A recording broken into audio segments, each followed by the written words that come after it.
I want to say we are actually in field goal range. Like that changes the game for us to not even think about this rumored take a knee situation that has been going around. I don't personally know what was being said. I can say that I heard we were talking about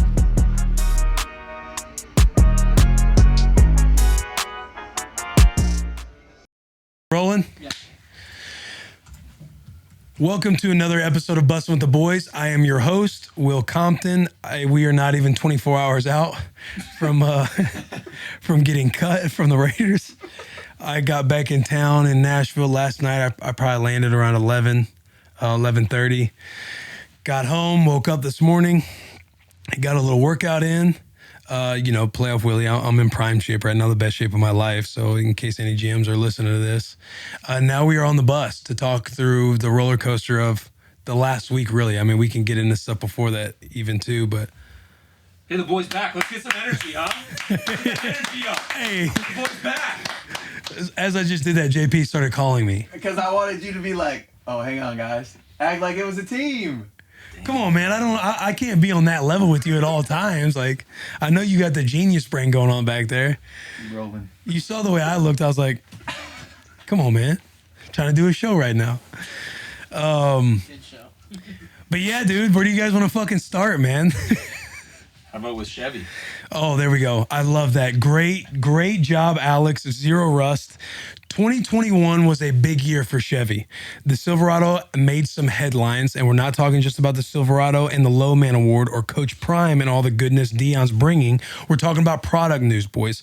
The Silverado ZR2, Chevy's new flagship off-road truck, was introduced in September, and in the spring, you'll be able to see it at your Chevy dealer locally. We go to Freeland Chevy. Shout out the boys at Freeland.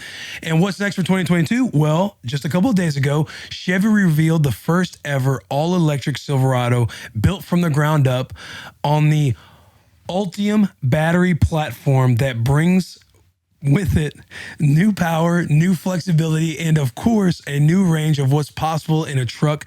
We've seen the Silverado EV, and it's really cool on the outside, and on the inside, it's got all new kinds of features, all the bells and whistles, just a lot of firsts for an EV truck. Head over to Chevy.com to learn more about and reserve your Silverado EV today. Chevy's bringing that electric truck, man. I legitimately have heard a lot of good things. I'm trying to get mine traded in. See if the boys over at Freeland will trade in the trucks that they let us use for some electric trucks, because everybody's talking about the performance of these electric. I've never driven an electric vehicle. Have you guys? I've been inside of electric vehicles. I've never driven one. Yeah, I guess I've run in a Tesla. Those things are quick. Yeah. But it'd be dope to get in. It'd be dope to get in one of those new electric Chevys. Does the F word? Bleep that out. Does have one? I don't think. Yeah. Do they? They do that? It's no chance they're that advanced. Yeah, I've heard it's pretty low grade compared to Chevy, but they got a Lightning is what they call it. I love that. They'll never be a leg up on Chevy, to be honest, especially performance wise. Performance wise, nothing beats the Chevy. Are you looking at it right now? Is it fire? Kind of looks like the old Avalanche. Bring back the Avi, dude. Bringing back some memories. Yeah. But let's just dive into it. The boys, number one. Knock on wood if you're with us, boys. The Raiders are in the playoffs. Super wild card weekend. The boys won in dramatic fashion. The craziest game, maybe, that I've been a part of. I know I have the short-term bias going on right now. I'm trying to think of my career. That could be the most dramatic game I've been a part of, just because of everything that was kind of on the line. Like, if we tied, we're both in, right? And the Steelers are out. So literally the entire country is probably watching this game, wondering how the playoffs are going to unfold. And everybody gets squared away. You good, Bloss? Threw me off back there. And how the playoffs shape up and everything else. And also, Steelers fans are watching because they just need an outcome to happen. But if there's a tie, which is like, what, a 0.001% chance of happening, the Steelers are out of it and the boys and the Chargers are in. So we're sitting there. What were we up in the fourth quarter? We were up, what, like 15 points, 17 points or something? Because they needed the 2-point conversion. And then they needed so we were up 15, I believe. And that's when they drove down, and on 4th and 21, we give up that touchdown. We had some tough situational ball going on. I will admit, the boys on D, we were playing some really good ball, but when it came down to the situationally, we had our lapses. And on that 4th and 21, and then the touchdown where they scored it and took us into overtime, it's just like, holy fuck, dude. And the last minute of the game too. It was like a basketball game where everybody's just fouling over and over because it's an incomplete pass every time. And then it's 4th and long. And they converted, how many 4th and longs did they convert that game? 6 for 6. On that drive or just in the game in general? I think it may have been the game. Yeah. I mean, you're converting 6 4th downs. Every time they lined up for 4th down, I'm standing there. Whoever's next to me, I'm just like, hey, nudge him. Here we go again, dude. And I'm standing there. And then the couple times where you get to the incomplete pass, there's a penalty that happens. And you're just like hands on knees bent over like, fuck, man, is this really about to happen to us? Are we really about to blow this lead that we have? Are we about to lose this game? And we get into OT, man. We get to receive, right? Didn't we receive? It was also blurry. Yeah, dude, everything was happening so fast, man. I think you did receive because you guys drove down, kicked the field goal. They kicked the field goal, and then you guys got it back. That's right. So, yeah, we go down. We kick a field goal. Obviously, you heard it from Blas. They kick a field goal. We're driving down again, and the clock's running down. Like, nobody's calling anything. We're just running the ball. And there was a part of me that's thinking, like, man, if you're calling the plays or you're the coach or anything like that, like, do you start thinking about a tie? Because of everything that had just unfolded. We were obviously winning and had control of the majority of the game. And then the momentum that they had kind of coming back in our stadium and everything else, the stadium was rocking, by the way, the most lit stadium I've ever been in. And I'm not saying the loudest. It is extremely loud. But as far as entertainment factor and wow factor going on, dude, that place is incredible. We come out at halftime and Lil Jon's performing at halftime doing shots, and I'm just out there. The lights are off. They have smoke on the turf. Locker room early to go? No. We're lining up to get ready for I think we received the first half, so we were about to kick off, but Shots is playing, and I'm like looking around like, man, this is wild. Will, get back out here. Yo, and people love it, bro. Like, it is nonstop energy. It's crazy. Black and white lights just spinning the whole time. It gets dark, like how they did for the Nebraska game. It gets dark in there. Everybody's got out their phones and the lights up. It's like you're at a concert. Dude, it's nuts, man. But the way Rewind to pregame. Was there talk before the game about the tie?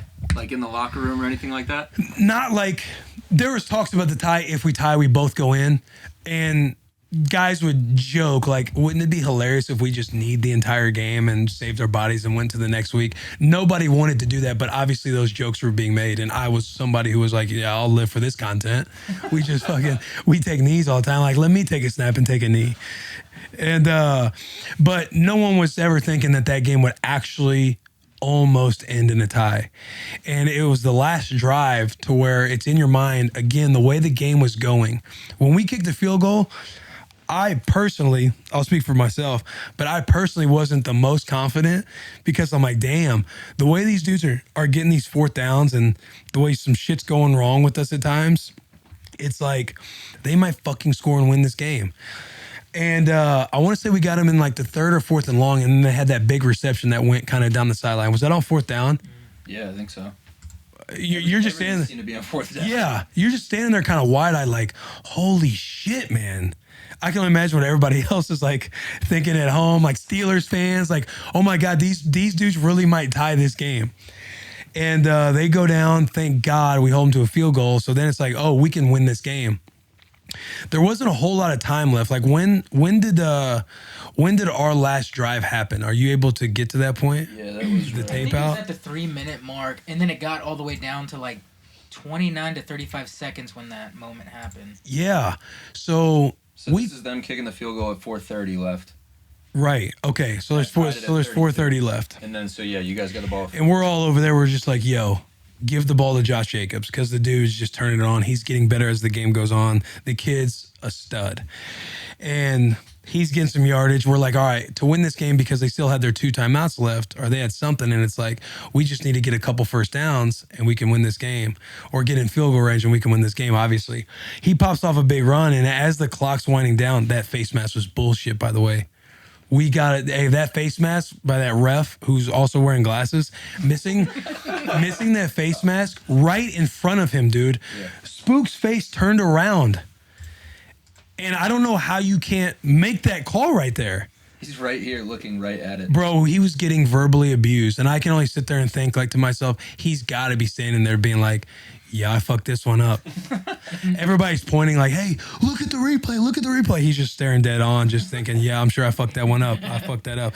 I don't know why you can't look at the replay and then throw a flag by just being like, hey, this was our mess up. Obviously, nothing is changing with the game. But now that we see this replay on something like a face mask, you can't just throw the flag and be like, hey, that was a face mask. We can all agree, hey, guys, run the tape again up on the big screen. You show the face mask, you throw the flag, and then you move it. Yeah, because you can't challenge a penalty like that, right? Right. No, you can't challenge a penalty. The whole point of having the replay is to get it right. Why can you only get certain things right? I think penalties muddied it up a little bit because they tried experimenting with the pass interference, and now they tossed that out because they were doing pass interference penalties to review, but there's so much gray area in those that it was some weren't getting overturned. Yeah, but I feel like a face mask is so... Yeah, because it's so specific too. If you grab, you know what I mean? Like it's such a specific penalty. Someone's reaction is gonna, Right. My man was getting so verbally abused on the sideline, though, just standing right in front of everybody, and everybody's just wrecking him. And I'm thinking to myself, are we going to get a flag? He could throw a flag on us, but this dude knows he fucked it up. That'd be ruthless if he turned around and threw a flag on that. Right. And then moves us back? Yeah. Oh, my God, that would have been so savage. But if he calls that face mask, I want to say we are actually in field goal range. Like that changes the game for us to not even think about this rumored take a knee situation that has been going around. I don't personally know what was being said. I can say that I heard we were talking about taking a knee. It From some offensive personnel, from a couple of the boys, but because the way we were moving the ball, it's not like we were being urgent. It's not like we were calling timeouts. They called the final timeout that led y'all to kick. Correct. Right. Correct. It looked like on the broadcast that after the play leading up to when it looked like you guys might just run this out, Bisaccia looked like on camera he was saying, "We're done. We're done. That's it." Yeah. Like he was waving his Yeah, I didn't hands in see. front of his face like, "We're done." Oh, for real? See, I haven't seen like all the highlights and stuff, but I can say that, I heard that we actually were thinking of calling a timeout. Me personally, on the sideline, and I'm standing there, I'm like, man, if you're coach, like, do you think about just going in a tie? Because this game's been so long. Our defense, which is obviously a strength of our team, has been out on the field in the fourth quarter so much. And I'm talking Max Crosby is the most relentless motherfucker in the NFL. Crazy. The way, the gas that this dude has and the energy the entire time rushing the passer, whether or not he's getting a sack, the dude is affecting something every play. And to get up and to hype the crowd, my man's literally hyping the crowd every play. The psychology that has to go into an offensive lineman's head too is just like, oh my God, this dude just doesn't fucking quit, man. But he's a savage, bro. But what I was saying was just to think of how much the boys have been battling out there and thinking about the health of your team and just how exhausted everybody is from playing. And again, the momentum swing, it's just like you have to think of, do we just run this thing out and get a tie, get in the playoffs? And, I think we would end up probably, going to Kansas City? Wouldn't we have been the 7th seed if we just tied? Steelers would be out. So 6 and 7 seeds are there, and I think the Chargers had the tiebreaker on us, so we would have actually been going to Kansas City. I did know the whole time that we were obviously, as the majority of people know, everybody was playing to win the game because you want the best seed and situation possible going into the playoffs.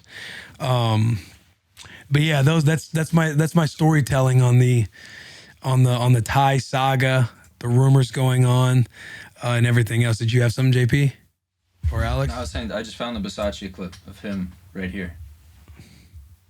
They show him, and then they show Bisaccia, and he goes, "We're done. That's it. We're done."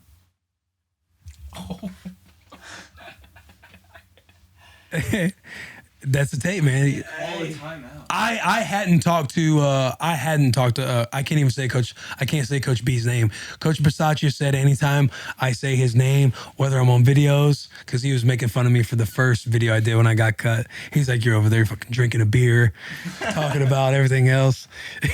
I'm like, hey man, it's a piggyback. Don't get it twisted. It's not a beer, it's a piggyback, man. It's a cocktail. It's a whiskey cocktail. Go get you some. But he's like, anytime you say my name on your radio show, I got to get some kind of royalty.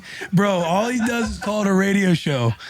He'll like play a clip of me in practice or something like that, and he'll be, hey, why don't you put that on your radio show? Yeah, he's a sports coach. Yeah.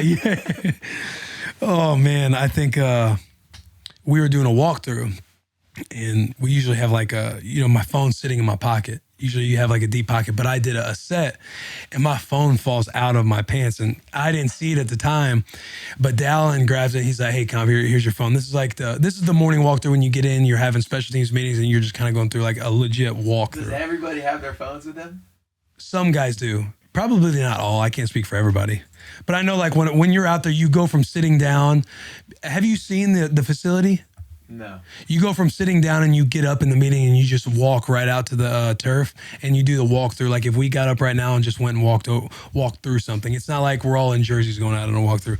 But anyway, for the sake of the story, Dallin's like, he's like, hey, Con, here you go. You dropped your phone. And he goes, what the fuck do you need your phone for? You got something to do with your radio show or something? No, my bad, coach. You can hold this for me?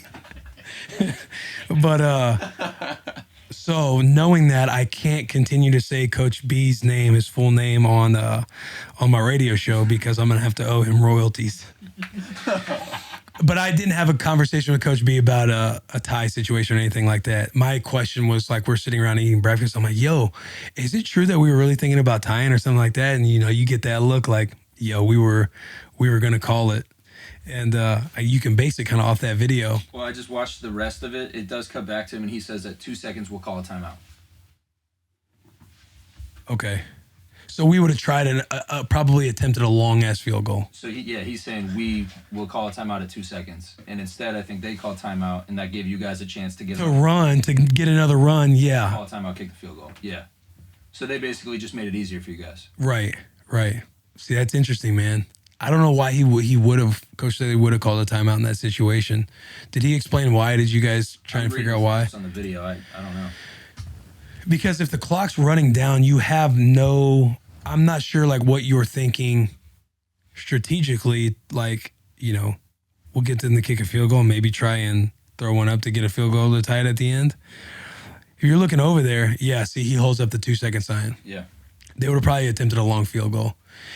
Oh, well, the whole me rumoring the tie situation, whenever you guys can clip that, and it seems like I'm really giving some dirt away. But yeah, we win the game. I'm taking selfies with the boys in the locker room because I'm literally in my head the whole time. I'm thinking this could be the last time I play. Showers or? Shower, whatever the situation may be, right. I'm taking selfies with the boys. You know what I mean? Whether they're naked or not. Call Hunter Renfro in a towel. Hey, let me get this flick, because I got to go around and take all these photos. Because in my head, based off the week before, so now let's rewind to last week when I got cut and then brought back. So the Raiders obviously cut me. You guys saw my video that I posted on Twitter and Instagram. The Raiders had cut me last week because everybody was out for COVID and everything else. They brought in more backers. The roster was crowded and everything else. Also, we're all getting activated off COVID. Guys are getting healthy. The roster, you guys saw Darren Waller played again. Like there were guys coming back onto the team. Derek Carrier was another one that you got to shift and manipulate the roster around to fit, those guys being back. So I figured that something might happen when I got activated off of the COVID list, which sucked, by the way. I had symptoms and everything. It was brutal. And I went in the day before I got cut, worked out. It was my first time back around the team, and it was awesome seeing everybody. I'm talking, dude, I can't say, and I've said this in my videos and stuff, I truly can't say enough good things about the locker room, the team, the organization, all of it. The way that they were to me over the last few weeks, man, as... this is a cutthroat business. You don't have to I know my mom passed away and everybody was empathizing with that and all of that stuff. And they were taking really good care of me. But even after one game, and if you think Will's not going to be on our roster, you can easily cut me. Like being in the NFL, the cutthroat business nature of it. They allowed me to stay with my family over the holidays for that second game because I was like, hey, when do you guys want me to come back? And like, just be where you are. Be where you're at. Be with your family. Be with your dad. And just be there for him. Don't worry about it. We'll talk after the game. So that was the second game that happened. Then all the guys started to go down for COVID, the linebackers.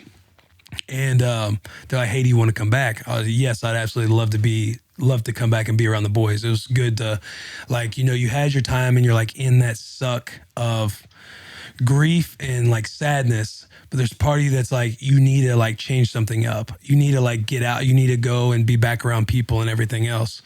So it's like, yeah, I'd love to be back around the boys. Fly back, that's when I get dinged for COVID. So I test for COVID. I had symptoms and everything. And then I had to quarantine in that house by myself, which was actually kind of brutal just to like, you're like alone after everything that had just happened. And you're like, man, I wanted to come out here and be with everybody. So I come back, I get activated right after the Colts game.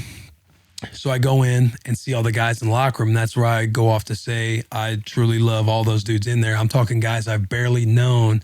There's the guys like Darren Waller, Derek Carr, Foster, Hunter, all Alec Ingold, all these guys I knew back in 19 Max. And, I knew I would obviously be getting love and all that from them. But from the guys I had barely known and wasn't there that long with that are coming up to me, I'm talking, what's his name, Bloss, 49er, Solomon Thomas. Solomon Thomas coming up to me and like hugging me. And it was one of those things where I'm hugging my dude for a second. He's like, hey, I'm really sorry, man. I'm having to kind of go and explain. And, it's a little bit like, how many times is somebody going to be like, hey, how have you been? How are you doing? But I know that it's their first time seeing me and they just care about what's happening. Solomon comes up to me. He's like, Comp, how you doing, man? And stuff like that. Cause he has a story that I would love him to come on and talk about on the bus. Cause his sister took her own life and he was sitting there talking to me about grief and all this stuff. And Solomon was just all time, but my man hugs me and it was kind of one of those things where I hug him quick and I kind of like, I drop my left arm and I still have my right arm around cause he's still hugging me. And my man's just holding me like tight. And that's like a moment where you sit there and you're just like, I don't know, you're just like, there are some just good fucking dudes in there. And guys that, again, that I've barely known that are their arms around me. They come over and take a moment to talk to me, allow me to say whatever I wanted to say, listen, be like, and it's just, I cannot, again, say enough like good things about that team. Guys, the whistle, and we're off to a great start. Yes! The whiskey distillers at Whistle Pig Whiskey have cut loose, dude. They said it's a little tight here. They took the scissors. They cut it. This piggyback barrel-aged craft cocktail in a can is so much better than a seltzer. Dude, seltzers, can we curse on these things? Can we curse or no? Wait. Look, if we can curse. On this one, you can. We can say, well, fuck the seltzers, dude. Hell fuck yeah. seltzers. Because this shit, dude, it's like having a bartender make you the best drink you've ever had, but then Hell they just yeah, put it man. in the can and say, save it for later if you want. If you want to save it for later, go ahead and save it for later. It's made with 100% estate-grown rye from Whistle Pig Whiskey Farm. Do you want to know where that is? Not going to tell you why. Might be a secret, might not. Check out Google. What'd you just do? 100% see. I had a cramp in my calf. Oh no. Whistle Pig Whiskey Farm. Who knew you could innovate with rye in so many ways? I didn't know that. I had no idea. But Whistle Pig made it a real thing. Damn. The fruit, and it is barrel aged in whiskey barrels, giving it those whiskey notes, dude. And when you talk about a note, it's not like a full, like it's all in my mouth. It's just a little, it's subtle. Chef kiss. Subtle. It's a chef kiss in your mouth, dude. I'm losing my spot, but that's okay because I love it. Now I am honestly, now I am a big whiskey guy, but this is going to be my go-to for tailgates. I don't know why I'm reading this because it's all true, dude. I've never been at a tailgate my entire life, but if I ever go to one, I'm not drinking anything else other than this thing. All right, my favorite flavors, hands down, I gotta say, I'm gonna go with Will, the fresh ginger lime. The fresh ginger lime is the best. Dude, I'm getting the aroma. You can trust me. I'm getting the aroma, and it's 8% alcohol. I got a contact high right now. I know you can't try these until after the season. Yeah. But trust me when I tell you, the fresh ginger lime is the best flavor. The other ones are good, but fresh ginger lime. If you're a ginger and rye guy, This is the can to be with. Let's land this plane, Will. All right, here we go. Now you got to listen very closely. Visit piggyback. Okay, we're gonna try that again because you guys are probably trying to Google it right now. Damn. Piggyback Rye Smash. Yep. PiggybackRyeSmash.com for more info and make sure you grab a box and select stores. Wow, I don't know why it was so difficult. Stay wide in Tennessee, right? They're all over Tennessee. You can find the piggyback and you can find piggyback in Tennessee. So if you're listening and you're in Tennessee right now, go to the store, get you some piggyback, take photos with them, tag the boys. Tag the boys. And we'll have a lot of fun with it because we're going to be selling out for these boys all year long. God, this might make me become an alcoholic, dude. They smell delicious, dude. I might just not stop drinking these pieces. And so I got to go through that day of being back before I went in and got cut the next day, which was good. I got to see a lot of the guys. I got to do all the things. I got to work out, get in the steam room, all that stuff. Coming the next day, like, hey, Coach B wants to see you. I won't say it. Coach B wants to see you. And so I go up to his office. He's got a little shit grin on his face. And I walk in, I'm like, man. He goes, we got to let you go, bro. And I was like, I get it. I understand. And we have a huge hug because he was somebody who sat there with me in my hotel room in Cleveland, just held me and all this stuff. And it was my first time, obviously, seeing him since being back. And we were talking through a lot of different things. He's like, I wish it wasn't this way, man. Like, you watch you and KC, you did good. Like, you didn't look rusty at all. You got Kyle Wilbur back. He's not looking real. Like, we have so many guys on this roster, we have to make a decision. And there's a lot of things that probably go into it, I'm sure. But at the end of the day, I'd only played that one game in Kansas City out of the 4 weeks I had been there. So it was truly no hard feelings. And he's like, I wanted to make sure, we kept you until Wednesday so you could get paid for the week. Do right by you. Obviously, you won't get the credit for the game, but, I hope that I had gotten you your 3 games like you'd won. I'm like, yeah, don't even worry about that. At that point, it was 4 games. I got that, and I truly do appreciate you. And we made my rounds, went into Mayock, and it was kind of the same thing with Mayock. Like, just first-class treatment all around. Obviously, I'm blowing smoke. I would love to be back with the boys, but that is real shit. Like, that is real shit on that floor with that organization. Dwayne Joseph, he's literally like, Will, do not go through all the rest of this stuff on your own. Please use resources. Here's my number. Like, seriously, call any of us. We want to be next to you through all this stuff because, again, they're cutting me when I just get back. And like, seriously, man, we want to be with you. All this kind of stuff. We want to give you support. We want to be behind you. And so I end up leaving, make my rounds in the facility. And Coach B texted me that night, hey, did you make it out all right? Did you get back to Nashville, checking in? And I was like, no, I hadn't made it out yet. Everything was unavailable today. This is on that Wednesday after the Colts game, before the Chargers game. And he's like, all right, well, let me know when you get back. Because I'm like, Nashville got like 6 inches of snow. So my morning flight on Thursday was canceled. I was like, but I'll let you know whenever I do make it back. So I was either going to be there until like Thursday night or Friday, depending on the snow situation, the weather that was out here in Nashville. I get a call the next morning. I wake up, take a piss. It's like 7:30 in the morning. Go back to lay back down in bed. And I get this call. My phone starts vibrating. I pick it up. I see Coach B's name come across my screen, and I'm thinking, there's no fucking way that this is happening. And because I'm like, there's no reason for us to talk. We had just texted last night. Like, we had talked. We had done all this stuff. And it's 7:30 in the morning. Pick up. He was talking about the situation that had happened, and he's like, you haven't left yet, right? And I'm like, no, I haven't left. Like, y'all know I haven't left. You haven't booked my flight yet. And he's like, do you want to play this weekend? Hell yeah, I want to play this weekend. He's like, I can only promise you this week. And I was like, it doesn't matter, bro. Like, this is all, I feel like I'm on borrowed time anyway. Like, this is all icing on the cake for absolutely everything. Like, I would just love to be around the boys. So he's like, all right, come back in. It's like 8 in the morning. He's like, I didn't wake you up, did I? And, before I answered, I'm like, clearing my throat and everything, like moving my face around to like wake up. He's like, I didn't wake you up, did I? Oh, no, I've been up for like 30 minutes. Well, yeah, hold on. I still got 1 set left. Yeah. Oh, knowing that he did just wake my ass up. But I was about to go in at like 8. They called like, hey, you can't come in yet. You have to clear waivers, which is hilarious because when I had gotten cut, Coach Vrabel, somebody who's been keeping up with me again the whole time since everything has happened. And the Titans, a lot of my old teammates, ex-teammates on the Titans, and their Coach Vrabel and coaches on the Titans, they were reaching out and keeping up with me too. So when I had gotten released from the Raiders, I had been messing with Vrabel, like, hey, what's up? Sending Vrabel a picture of like me and him when he used to coach me back in 18 and stuff. And he just did the wave emoji to me. I'm like, hey, you trying to bring the boy back for the Super Bowl run? And he's laughing and stuff, and we're going back and forth. And so whenever I was getting brought back to the Raiders, I had texted Vrabel again. I said, hey, man, you got 3 hours to get me off you got 3 hours to sign these waivers or I'm hitting the market, man. I'm out of here. And he just laughed. But no, I came back, practiced on Friday, got to be part of the craziest game I've been a part of against the Chargers. Then on Monday, go in and work out. My wife, Charles, she comes to that game. And she had flew out on Monday, the day after the game this weekend. And she's like, did you hear anything? And I was like, no, I went in, I worked out. I did all this stuff on Monday. I'm like, who knows? Like, I could be good. I could be in the playoffs. Like, I wanted to be in this playoff run so badly. And I was like, I even saw a couple of the coaches and nobody was really, insinuating anything or hinting at anything. I was like, but I don't know. I'll know it for sure when I walk in on Tuesday morning.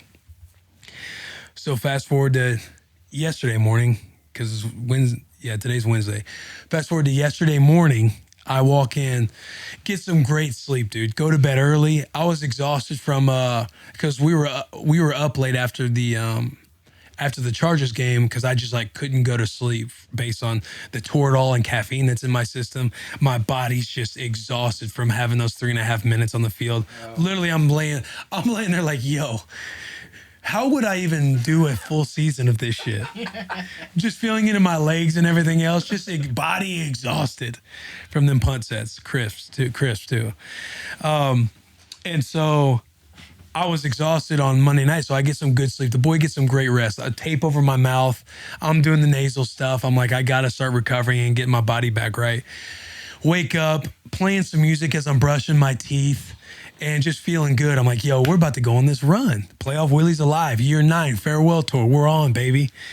And go in, and right when I open the door, right when I go in the door, I peek my head in the door and I look for the dude who had cut me last week, who had sent me up to the coach's office last week. I didn't see him.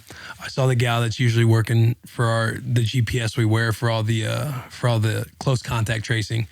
I see another dude who's there every morning too. And I'm like, yo, it looks like I'm good. And then I get all the way to the right, and just behind the wall is the Grim Reaper, dude. The other Grim Reaper. I pointed at him. I'm like grinning. I was like, are you about to fucking cut me, dude? And he just drops his hands and puts his head down. He's like, yeah, man, I got to take you upstairs. I'm like, no, fuck. They stand there and people around me and stuff. I'm like, damn it, man. I was like, but playoff Willy. But the stats. Yeah, the stats, the tape, man. And he's like, I know. I was like, bro. We start walking the stairs and I stop again. I'm like, man, I wanted to go on this run so bad. Are we sure that this is what we want to do? And he's laughing. And he's like, bro, I hate this part. He's like, obviously nobody wants to cut you and stuff. We all love having you around. I go through the same kind of circuit. Coach B's not up there in his office to release me, for us to have a conversation. Hey, man, where's Coach B? I see Mayock and everything else. I give Mayock the same spiel. Like, yo, if anything fucking happens, you guys better call me ASAP. And I go back, and Coach B's downstairs in the cafeteria, and they're like, let's go clear through the training room, weight room, and get equipment and stuff like that, and make sure you're all good to go. And as I'm walking down, I see Coach B in the breakfast room. He's standing there talking. I just stopped there. I said, hey, Coach B. And he's still talking. I go, Coach B. And he turns back around and said, well, you can't be up there and cut me face to face like a man? I got to come down and look for you? He drops his hands, and we come over and hug, and some of the boys are laughing. I'm like, hey, go win this motherfucker, dudes. And I was bummed, bro. I was bummed, man. The first one, It was what it was. I knew I was coming off it. I was, you're still kind of in the grieving process. You're coming off COVID and everything else. And you understand why it all happened and everything else. Hey, I get it. You guys have been more than fucking good to me. And after this last game of the Chargers, boy gets a tackle, using my hands well. Punt sets are looking pristine. And they're on the phone. Almost fumble recovery that I had. We gotta walk through that. Yeah, we can check the tape on that too. But I played solid. I played solid enough to think like, to have that little bit of hope. Like, hey, I could be in this thing. You balled. Don't be humble. You balled. I gotta have humility in times like this. One tackle. just bullshit. Hey, one tackle. I'm in the stat sheet for 2022. That's all I know. Yup. So this past season, and obviously I'm going to carry it over in the next season. Yup. I'm on the stat sheet, boys. Let's go. Come on, Jack. We got to just start doing that. Knock on wood. But I was bummed, man. Go through the whole spiel. Everybody's like, hey, stick around. You never know. Stick around a couple days. You'll be back tomorrow. And obviously flew back, got out of there as quickly as I could. Yeah. I was like, I gotta get on the bus. Oh, but yeah, that's what's happened, man. That's been the last week. Wait. Anything you guys got? Yeah, a question about your fumble recovery. We spoke on the phone, and you did say at the bottom of the pile you tried to do a little something. Why don't you tell the people? Yeah, we dove on that ball. When that ball came out, number one, I was having to try and defeat this block from 31 the entire way down the field, which is the most exhausting thing on punt team, is fighting a block all the way down the field. Get off of him. And ball comes out. It's nothing. Yeah, Some get off of him, slap him around. From Yeah. 31, get off of him. See the ball come on the ground. Bro, I am so wide-eyed. I'm like, oh, let's go, dude. Like, if I get on this ball, cancel Christmas. Did you see your teammate? No, no, I did not. You barely see it. You're thinking I'm probably going to get the ball watching the clip. Yeah. Comes out of frame, bro. Comes out of sight on me and just dives right before I get on it. We're down there and I'm like trying to like protect him and stuff like that. And I'm also, hey, let me get that. Hey, let me get the ball. I need this. I'm like trying to protect him and at the same time try and dig at the ball a little bit. Like maybe I'll come up with this. But yeah, if I could have that fumble recovery, The dude. ball and it ended up 20 yards somewhere else. Hey, but if he didn't get it, I'm getting that ball. I think that's pretty much facts. Are you So scooping and scoring? no, I'm on the ground. I'm laying and I'm probably smiling ear to ear. Yeah, you got to be smart. I'm probably grinning ear to ear, dude. Like, oh shit. I'm about to get up and run straight to the end zone. Yeah, I'm about to take that picture. I'm about to hit that celebration, man. I was joking around. I was like, if I make some kind of play where I get to score, somehow score. I was telling, because everybody's clowning me for the Monarchs, right? All the boys are on me. I was like, yo, if I make a play and I score or something, I was like, I'm gonna act like I hit the lawnmower, like I'm mowing the mower, and then just kind of hop around like I'm mowing the lawn, dude. Shit. Damn, you all right, Plus? Plus is losing it back there. That shit is hilarious. Oh my god. Oh my god. What's funnier, me talking about the celebration or me thinking I'm gonna score a touchdown? Hey, the Nebraska game. Remember the Nebraska game, the Capital One Bowl? Yeah, I know, but I'm talking about the league, bro. We saw I did. Hey, we saw, man. Trust me, we saw you post it just every New Year's. Did you and Austin exchange any words at all while you guys were on the field about he was being in his house? Not on the field, but after the game and stuff, we came up and we were dapping up and everything like that. Like, bro, I appreciate it. Do you need your house next week? And for everybody who doesn't know, I was renting Austin Eckler's house out there. We have like a mutual. Did I already explain that? Yeah. Yeah. There we go. Sorry. Yeah, Coach Eckler. Coach Eckler actually goes a step farther. Coach Eckler's brother, Bill Eckler, was the one who put us all in touch because anyway, I was renting Austin Eckler's house. I had to, on my way out of his house too, I can't let this, I'm all about accountability and ownership. I did have to throw away one of his towels. Oh, why? Yeah. I was living alone. You know how it gets. Dude. Hey, what I wanted to do, I wanted to put no, but I wanted to put It would have stood up if it wanted to. I wanted to go to Walmart and buy new towels and new rags and stuff for him, and just from Walmart and get. Austin Eckler's out. For real. Oh, but put sticky notes on there and be like, hey, I appreciate you letting me stay here. I had to buy you these new towels. You can assume why, but this is my housewarming gift for you because it's a new house too. Like there's not a whole lot in there. You guys visit out there. That's what I'm saying. There's not a whole lot. There wasn't a whole lot in his house, but He has a camera in there. He probably knows. Yeah, that is true. Oh, he said those cameras didn't work. But Yeah. That sounds like what he'd say. Did you have any post game conversations with Chargers guys on the field about the whole scenario? Like, did you hear any talk going back and forth? Were you guys gonna run it out? Anything like that? oh no, I wasn't part of it. I was just so excited that we had won. Yeah. That you're just dapping everybody up here. Yeah, I'm legit. Get the fuck out. Get the fuck out of here. Oh man. Did any NFL officials ask you to fix the game? Because a lot of people think the league's fixed after how close that was. No, but I was asking the NFL officials to fix the game for us and call something for me. Cleat, the head official, he's a Nebraska guy. So I went up to him before the game. We had saw each other. And we're like hugging and stuff. I'm like, man, isn't it crazy? Like you're still out here. I'm still out here while you're reffing these games because he's been with me and every team I've been on. We've been on the field and spoke because when he first introduced himself when I was on Washington was like, hey, I'm a huge Nebraska fan and I know a couple of people we had in common that we knew. And my man, isn't it nuts? Like I'm 32 years old out here and you're still refereeing a game that I'm playing in.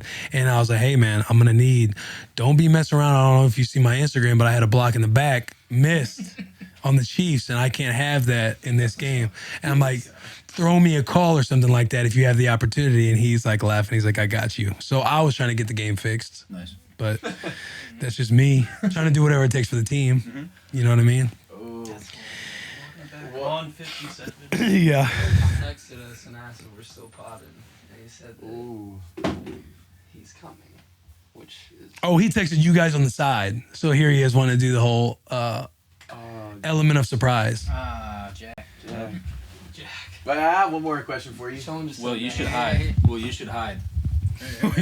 Yeah, that would be fun. Comes in. Where's Will? Then I surprise him. Yeah. Hey, who is your? I'm just putting, we're here. Who's your guy that you stand by on the sideline that has to like listen to all your antics during the game? Anybody who's willing to listen. Oh, you don't have like one guy that's Nah, usually it's Kyle Wilbur because Kyle Wilbur and I were kind of in the same situation. We're both like 32 years old. We got brought in to help with special teams and just kind of fill a role because he got there. I want to say the Denver game or the Colts game. He's only at 2 games right now. Yeah, so he came for the Colts game and this Chargers game. And Kyle was on the team back in 19. So Kyle and I are standing there the whole time talking through, making each other laugh kind of the entire game.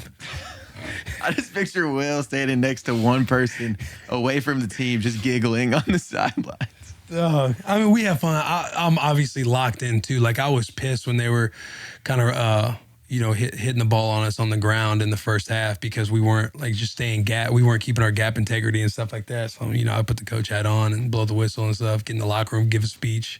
I'm just kidding. What's this leading Could you imagine? Hey, coach, let me get one. I'm yelling the whole time. Nobody's looking at me. Here's Taylor right here. The boy.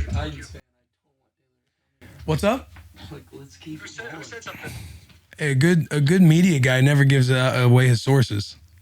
Dude, that's fucking AIDS, dude. That's fucking AIDS. That's what that is. Who's Alex?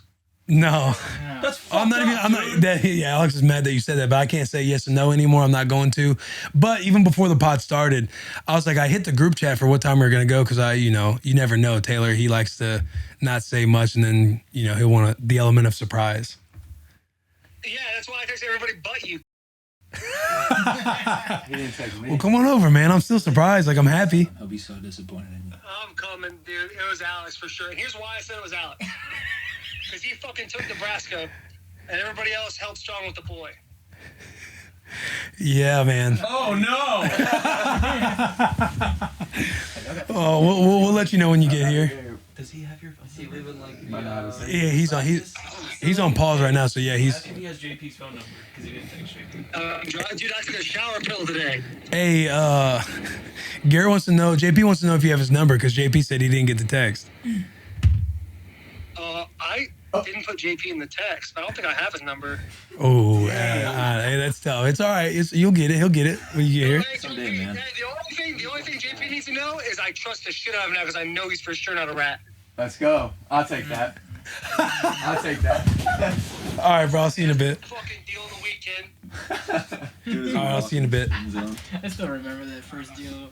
We might have to adjust these cameras when you get. We need anything else before the boy gets here and we have all the fun in the world? We haven't talked Titans at all, so that'll be good. That's the other thing too. I was telling Mayock and those boys when I was leaving, I was like, maybe I'll have to retell the story when Taylor gets here. But I was like, man, because the Raiders are a good football team. Like we are, and I'm not going to say the Raiders, we are a good football team and we can do damage in the playoffs. Like we can go on the Super Bowl run for sure. And I was like, what I'm bummed about is when we beat the Bengals, we have a shot at going to Nashville. Mm-hmm. And I was like, man, I was trying to play in that. I was trying to be a part of that game so fucking bad, dude. Yeah. They're like, we know we thought about that. And it just made it even worse. It's like pushing the knife in even more. You know what I mean? But you have something, if that game happens, you have something maybe in the works. Yeah, there's something in the works for sure. There's something in the works. We won't let the fans know. Yeah, just a tease. And we got Taylor. He's on his way here right now doing the pod. So if you want to take a minute, subscribe to the podcast. If you're watching right now, hit that like, hit the subscribe. That's how we roll. That's how we tap into that algorithm and everything else. But it does help the boys immensely when you guys comment, when you like, when you subscribe. Hey, babe, I'm finishing up this pod. This podcast is sponsored by BetterHelp Online Therapy. We can talk about BetterHelp a lot on this show. We talk about BetterHelp a lot on the show. And this month, we're discussing some of the stigmas around mental health. For example, some people think you should wait until things are unbearable to go to therapy, but that isn't true. Therapy is a tool to utilize before things get worse, and it can help you avoid those lows. God, these eyes. You go ahead and take it from me. I got you. But the eyes. I need to go to therapy for my eyes. Do they do that? Yes. Yeah, you can do that. I need to do you go that. to therapy for anything, man. It's not unbearable yet. Yeah. Many people think therapy is for quote unquote crazy people, but therapy doesn't mean something's wrong with you. It means you recognize that all humans have emotions and we need to learn to control them, not avoid them. BetterHelp is customized online therapy that offers video, phone, and even live chat sessions with your therapist, so you don't even have to see anyone on camera if you don't want to. It's much more affordable than in-person therapy, and you can be matched with a therapist in under 48 hours. Give it a try and see why over 2 million people have been using BetterHelp therapy online. This podcast is sponsored by BetterHelp, and our listeners get 10% off their first month at betterhelp.com/bussin. That's BetterHelp.com/bussin. People helping people. That's powerful stuff. Yeah. The boy, the fucking boy. Come here, let me get my. Thank you, fellas. I missed you guys. What's up, my baby? Hey, what are we doing with that? This on? Oh, come on. We're done with that, boss. We can talk about We're it. done with that. Oh, I missed you, bud. God, I miss you hard. That's cool. Look at that, dude. This is my first time putting my eyes on the piggyback. They actually make cocktails in a can. Yeah. That's got to be the most incredible thing anyone's ever thought of in their entire lives. Whiskey cocktail. The fact that this isn't just roaming around the world like taking over like Amazon did a while back. This should be the Amazon of cans. Yeah. Am I right? I agree. It is unbelievable. This is my first time laying eyes on it. I've heard about all the blends. I've heard about the fresh ginger lime. That's your favorite? Fresh ginger lime is my favorite. Is by it far. fresh? By far, yes. Oh. The freshest. The perfect mix of ginger and whiskey. No Ginger and rye. God. It's unbelievable that you make a cocktail, dude. You have a nice little bartender right there. Right. Serving you up, dude. Right in the case. What else do you need? Nothing. How can I help you? That's what your refrigerator says when you open it up. How can I help you? I'll just take one of these. It's crazy having doing a pod with Taylor again. It's just been so long. Dude, you know what I mean? Shit out of you. It's not the same when we're FaceTiming, you know what I'm saying? Well, I was gonna say it's not like we haven't spoke. No, dude, but it's not the same as when I like can touch your leg like that, you know? Yeah. See you on my couch, just like looking like an alien. Like Yeah. that's the shit I miss. Yeah. Did you want to touch on that first? 'Cause I know I do a lot of talking over. You were saying, you were acting like, I know I've missed you and I haven't seen you, and you on my couch. It just seems like I haven't seen you in such a long time. But you were somebody who showed up when my mom passed because you flew in because you had like a disc. Yeah, I heard you You had had a disc in my back. a bulging disc. How wild is that? So I thought it was dope that like Vrabel and them let you fly, and surprise me. Yeah, that was super before dope. the funeral and stuff. When Vrabel, pretty much, I don't want to. You know how Vrabel is about that Yeah, stuff. You don't for want to sure. like go into it, but when he said to me, "Hey, we're gonna not just to make sure you're safe," because like with the back, I was like, if you go back too fast, you could get more stuff done or whatever. More bad things could happen. He was like, "Hey, this week, no." And I asked him like right then and there, I was like, "Hey, can I go to the funeral for Will's mom?" And but like when we talk about like sitting on the couch hanging out, like to me that wasn't like us chilling. For sure, but That you're was just still, like I was trying to still put a good. Band-Aid on this thing. It was still, got the pause. Yeah. You got the arm. We got the arms around each other. Yeah, dude, that was nice. And Nikki, your boy, did an outstanding job. Picked me up from that airport. Terrible lie. Like I just had to write the eulogy. So I was like, he's like, hey, I'm going to go get a white shirt from Walmart. And I'm like, it's like 10 at night or something like Yeah, that. dude. Hey, I almost didn't get a flight. Almost did not get a flight. But I was about to drive, low key. Like I was going to wait till 8:30, and if I couldn't get a flight, I was going to drive. Yeah. No, Thank that God was I dope of you. didn't. Thank God. That would have been miserable. Yeah, I'm letting you know I love you that much, but I didn't want to do it. Now I probably wouldn't have done No, it. I know. I would have done it, but I didn't want to do it. You know what I'm saying? I know. That stuff, dude. First off, if I may just have the floor for the funeral, because I know you had a nice piece on that. I didn't watch it, but everyone who I talked to was like, Morgan Cox, long snapper for our team, loves the pod, and he said he heard your thing. He's like, I called my mom immediately when you said your deal. Yeah. He said I called my mom immediately to talk to her. I've never like lost traumatically like somebody in my life. Like I had a teammate that passed away in high school, but like the thing in high school, like if anybody's ever heard somebody pass in high school, like everyone's always automatically their best friend all of a sudden. Like people that were talking shit about that person, then if something happens, then a week later that person's like, we were best friends. Like, no, dude, don't do this to jump on board. Like the kid that passed away in high school, like we weren't the best of friends, but it was still like a loss. Like I've never dealt with it. So when I went to go see Will, in my head, I'm like, I'm going to be a shoulder to cry on. Like I didn't know like how this, like emotionally I would be affected by this thing. Well, you were on the phone with me that night. Dude, I know. I got out of the car and Taylor was just standing there because she knew something was going on, but she didn't know. But because we just landed from Pittsburgh. Yeah, we just landed from Pittsburgh, and I was on the phone with you. Then we got off the phone, and you called me twice, and I was like, I'll just call him back later. As soon as I parked at my house, I called you back, and yeah, dude, I thought you were laughing. Yeah, I explained the way I explained it to Taylor, like I don't want to go into too much detail because this is your like I don't want to give up something that makes you. No, this it's is all your good, vulnerable moment. You know what I'm It's all saying? good. But Will gets on the phone and he like texts me and he's like, my mom's not responsive. And then you just text me and said, my mom's dead. And I was like, well, like, I thought like, because when we first met and we would call each other, it was more me than you. I was going to say we. It was more me than you. But like, if I would like call Will and he wouldn't answer, but I knew he was like either tweeted or something like that, I'd be like, hey, it's an emergency. You got to call me right now. And he would call me like, what's up, bro? I'm like, nothing, dude. I just wanted you on the phone. So I thought he was getting me with that. Dude, I'm not, no joke. That's the first Taylor thing and I that were were legit talking on the phone, like, catching 20 up minutes and before. everything else. 20 minutes before we're talking, you were in Cleveland because you was about to play the Browns. Yeah. And I was on the phone with Graham Glasgow, who I play with at Michigan. He plays for the Broncos now. And that's when he called me twice. I was like, I'll just call him back. And then when I saw that, I was like, I literally hung up on Graham. I was like, hey, dude, I got to go. He was in the middle of a sentence. He's like, okay. And I just hung up. Yeah. And I called Will, and Will was literally, it sounded like Will was laughing. I was trying to tell you at first, and I was obviously in the middle of all of it happening. Yeah, to where you I like could- just found out. Like Yeah. I saw the non-responsive text, and then as I looked at my phone, I was like, what the fuck's he talking about? And then the bubbles came up, and then you said that she passed away.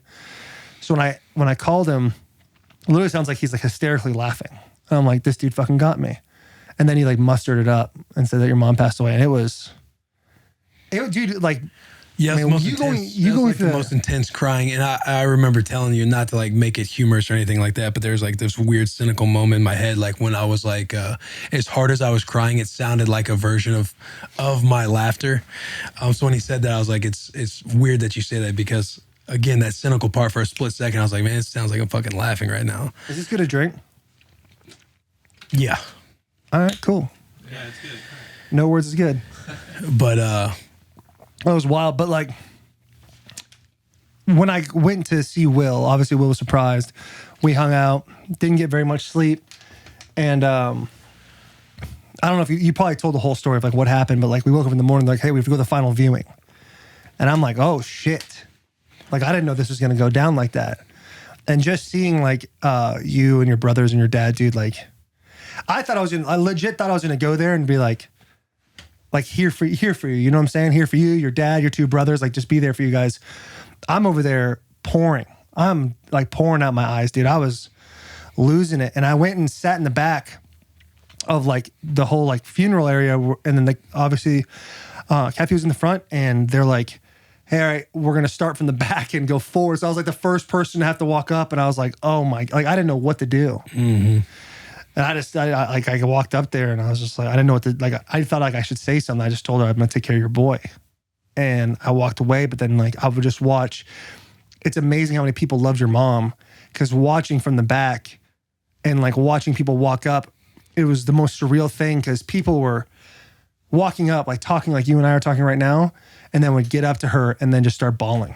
It wasn't just like immediate family. Yeah. And then they would just, it was like people just taking emotional punches to the face, like immediately as soon as they got there. Yeah. And then having to watch you go through that, dude, was awful. But really, like, Billy Boy, that was tough. You That talking was about my hard. dad? Yeah. That was a really, it's just hard to watch your friend go through that. And, you know, I loved her too. I didn't have years together, but like every time I was around her, like she kept up with my kids. She was always like keeping up with Taylin and my kids and what they're doing. And she was always just dialed in, dude, just fucking dialed. Outstanding mom. Yeah. But your eulogy, dude, it's probably the best I've ever heard in my life. I've been, I don't know, half dozy. You know what I'm saying? Half does he? But like the way, dude, Will had people laughing, had people crying. I was out there sobbing. And then your buddy kind of puts his hand on my leg and goes, it's going to be all right. I was like, oh, I'm losing it like that. You know what I'm saying? Yeah, that was such a hard thing to like do and like go through. Obviously, like I'm crying as I'm going through it, and you have the little one-liners that kind of breaks it, and we'll all laugh for a second, you know. But yeah, it's crazy. Did an amazing job writing that. Thanks. An amazing job writing that. She would be stoked here. You know, she'd be stoked to know that I was talking about her that way. Yeah, Taylor actually joked when we first like got married that like for one of our birthdays, she's gonna like do a funeral for me, so like people can come up and say things that you wouldn't hear. You know what I'm saying? Right. But yeah, dude, the shit you said was beautiful. Here I am like masking my ego with the shit you said was tight. You know what I'm saying? Like I really like said, man, I shit couldn't was have been dope, any bro. better. That shit was dope. Like you're all right, Dude, you know what I'm saying? we're getting better. We are getting We're getting better. It's tough, dude. It's tough to be vulnerable in those situations. It's just, man, watching your friend go through that, crying with you, crying with people you don't even know. I'm over here talking to some cat like I've never met before, and we're both sharing tears. It's just a weird deal. It is. Grief is Especially like how like you grow up and you're like kind of told like, you're never like told don't cry, but it's like kind of like a thing like, hey, right. You're a dude, you're not supposed to cry. Like when something happens, it's always like, hey, be strong for your family. Yeah, be strong for this. exactly. And for You're not in your really head, allowed you're to be like, that all person. right, being strong means like standing there and being like, you know, putting your arm around somebody and, you know, being tough and stuff like that. Yeah. Yeah, that was wild, man. All to come off us talking about how, you know, we haven't seen it because we haven't seen each other since that time. Because then I went back to Vegas. Yeah, have you probably already talked about it, but I did talk all Raiders about it. like nothing but love for them for the rest of your life. Oh, bro, the way that they've treated me this last month, man, it's like, yeah. I mean, there's no hard feelings. I was sitting there. I'm like, the second time I got cut, I'm like, are we sure that this is what we want to do? yeah. Because I wanted to be in the playoffs, man. Like, you know, I was saying in the video yesterday, like, I've played 9 years, and this would have been the third time going to the playoffs. We got booted last year on the Titans. I got booted them when I was in Washington and we won the East one year and we lost to Green Bay in the first round, but I've never won a playoff game, and you just know. It's like you guys went to the AFC Championship. You guys probably feel in a very good spot now, but when you lose that moment in the AFC Championship, how down you get, and then last year we get kicked out of the first round, like you don't just go back every year. Yeah, it's wild. To the playoffs. Like the Titans, you guys have rattled off 3 in a row now, which is awesome, but the young guys who are in that locker room have no clue that it usually does not happen like that. No, it doesn't come like that. I was actually talking to Nate Davis about that today. Like, this is his 3rd year in the league. He's been in the playoff every single year. Right. Like Nate, you don't even know, bro. Yeah, he's got a delusional sense of how this thing works. Like everyone thinks they're going to be back. We get a little bit better at this position. We're all going to be back together. You always think you're going to go back on the run again. Right. And in my 9 years, it hasn't happened. Like all the opportunities are far in between, dude. And to think like, this could be my last year being in the playoffs with the boys and everything, especially with everything that's happened and the way the organization has kind of treated me and taken care of me, and everyone's kind of put their arm around me. I was talking about it earlier, but it's just, you want to be a part of that group, like while they do this, because not only I feel like are the boys like playing for each other and playing for the boys, but everyone's also playing for Coach Bisaccia.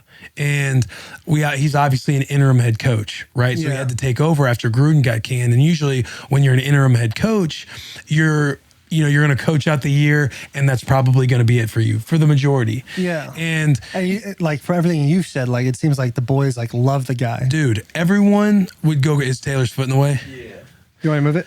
Yeah, you're good. For everything. You said yeah, and then you're good. You can put it up. JP, do you want me to move it or not? Which one do you want? I kind of liked it up. It's like you hear him back there whispering. It's like, hey, we just speak up. Just say.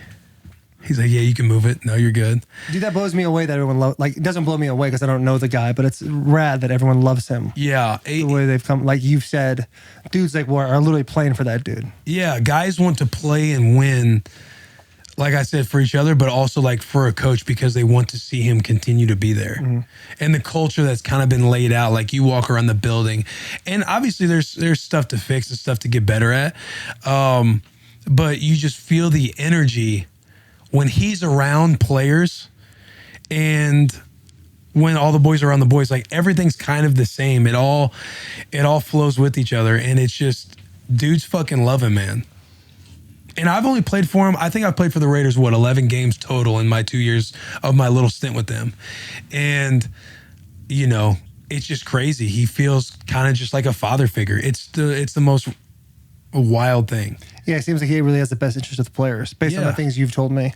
Yeah, I mean, even in my own personal situation, he knew I wanted to get accredited season and get 3 games, and he's like, I'll do everything in my power to try and get you that. And, which as interim head coach, you don't know how much power he's really got. Right. You know what I'm saying? He probably doesn't have the majority power, nothing like that, but he just looks out for everybody, man. Or he does his best to look out for everybody, and he tells you how it is. He's straight, like he keeps it absolutely transparent with you. That's the on best every day. Because there's one day where I was about to get cut, and he was like, hey, we might waive you today, but we would try to get you back on practice squad, but I'm just letting you know so you can keep your head on a swivel. Yeah. And that was in like the second week I was there. You How know many what I mean? It's been there 6 weeks? I was there for 5 weeks. Yeah, it'd have been nice if they gave you that snip on Wednesday, right? Right. They did last week. But you're saying even for the playoff check. Now I feel like I feel like I'd just be getting greedy. Like, hey, you guys can't wait a day on the boy? Yeah, you guys can't wait till Wednesday so I can get this playoff bonus. Who do they play? Bengals. That's gonna be a good game. That's gonna be a good game. Yeah. We have some good momentum right now. Like you string together 4 in a row and you win a dramatic game like that last week, and everybody's fired up. And I wasn't here when they played the Bengals the first time, but everybody feels like they were a couple plays away before it got away from them at the very end of the game. Mm-hmm. But yeah, dude, I wish I could be going to Cincy bad, dude. Yeah, I heard there's gonna be a big storm there too. Yeah, which I think helps. Now being on the outside, being a media guy back on Bussin' With The Boys, Playoff Willy's though. Right. Playoff Willy's still here. Yeah, playoff Willy's still alive. Yeah. We're still going to be acting crazy Well, on the internet. Hat off. Yeah, We're taking it exactly. off right now. We're putting the media hat on. You are. I'm not. Yes. I'm not touching this shit at all. Yeah. All these teams are epic. I think we're in a better. I think we're in a better situation because you got the way Jamar Chase and Joe Burrow's been playing with each other. You got the snow factor now. Hopefully that dummies that element down a little bit, and you got to win the game on the ground. They do have a good running back in Mixon, but yeah, he made a Pro Bowl. I like what we got. I'm betting on black. You know what I mean? I'm going to the roulette table and I'm betting on black. Cool. Obviously. And then I hope, what I hope happens. Yeah, I get it. You can't say nothing. Sick, bro.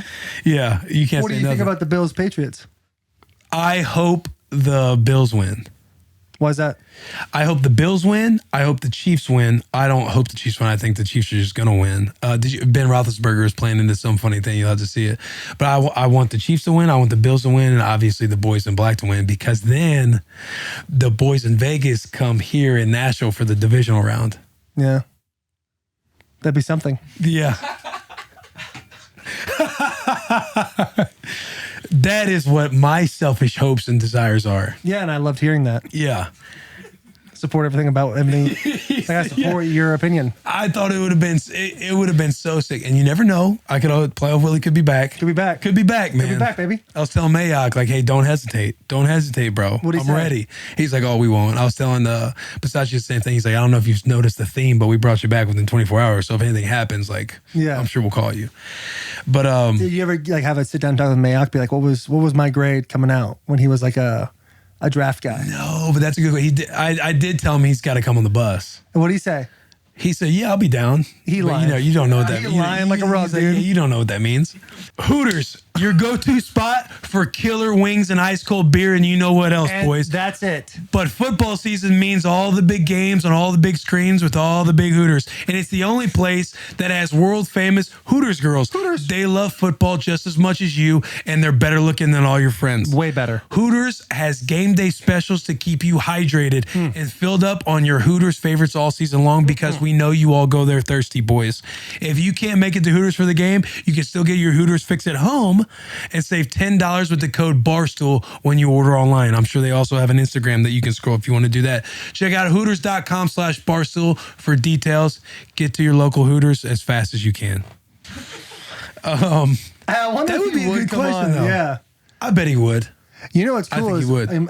Pat Collins, my agent at CA, told me like they get write-ups of players. Like they have like old GMs and guys that used to do like scouting reports on like personalities, and they like have my personality test from like the Eagles from like 2014.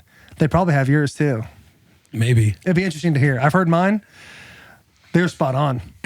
Was it tough? No, it wasn't tough. I mean, it was like, yeah. A little tough? They mentioned a fedora and they mentioned unique clothing. They mentioned No, Jerry. Jerry wasn't around yet. Jerry was not around, but I'm sure that I don't think anybody would take me in the draft now. Not after my 2 colors. People are like, yo, this fucking dude, man. What is wrong with Whack this cat? job. Taylor was saying that last night, dude. We're laying there and she's like, dude, you're just out of the box, aren't you? Well, yeah, I like it that way. I like it that way for sure. You got the no, you definitely don't have that vibe. I was gonna say out of the box, the AB vibe going on, but he doesn't have the AB vibe. Hey, I was kind of disappointed in that podcast. I watched that podcast, and first off, love Bob. Bob and I have texted a couple times, but never met him in person. I think he's in town right now. Is he? I think so. The Full Send podcast. Really? I've never listened to him. Oh, wait. Are we good? I'm glad to be back, boys. Hey, damn, that's wild. Nah, dude, I'm I don't just treat kidding. y'all boys like that. Yeah, hey, whoa. I'm sorry. Yeah, it's crazy. Now I feel like a piece of shit. That full Send podcast I've never really listened to. Like I've never listened to a pod. Yeah. But when I listened to that one, I was actually really excited because I wanted to see him ask AB like real questions. And every time they asked AB real questions, he would deflect and they'd be like, "Oh, you right, dog." Yeah. You know what I'm saying? Every single time. Yeah, that's Salim kid. I didn't really hear him Dude. say anything. And like Bob low-key tried to keep it real. He was trying. He was trying to text like, okay, what about the rapping thing? He's like, man, and he would And just then say, Salim's like, oh no, I'll keep it real. I'll keep it real. Hey, yeah, AB, you're the greatest. Like, come on, dude. What are we doing? yeah, I feel like AB, I don't know if AB would, if he ever did come on this podcast, we would love to have him, obviously. But I feel like it just wouldn't go well. Because I feel like we'd be like, no, dude, like, what do you mean by this? Right, because And a lot we of- play. Like he was, they'd be like, y'all play football, y'all go ahead. Like who's better than me out there type of thing. Like he's doing all that stuff to make him seem like you're kind of inferior asking me questions. So I'll tell you what the real stuff is. But I think it's telling that he went on a pod like that and doesn't go on like a Bussin' With The Boys, a Pat McAfee show, Chris Well, Longstream. I think it's also relationships too, because he was talking to Bob like, you know, you're my boy, Bob. I fuck with Bob. I'm here to be kumbaya and fuck with Bob.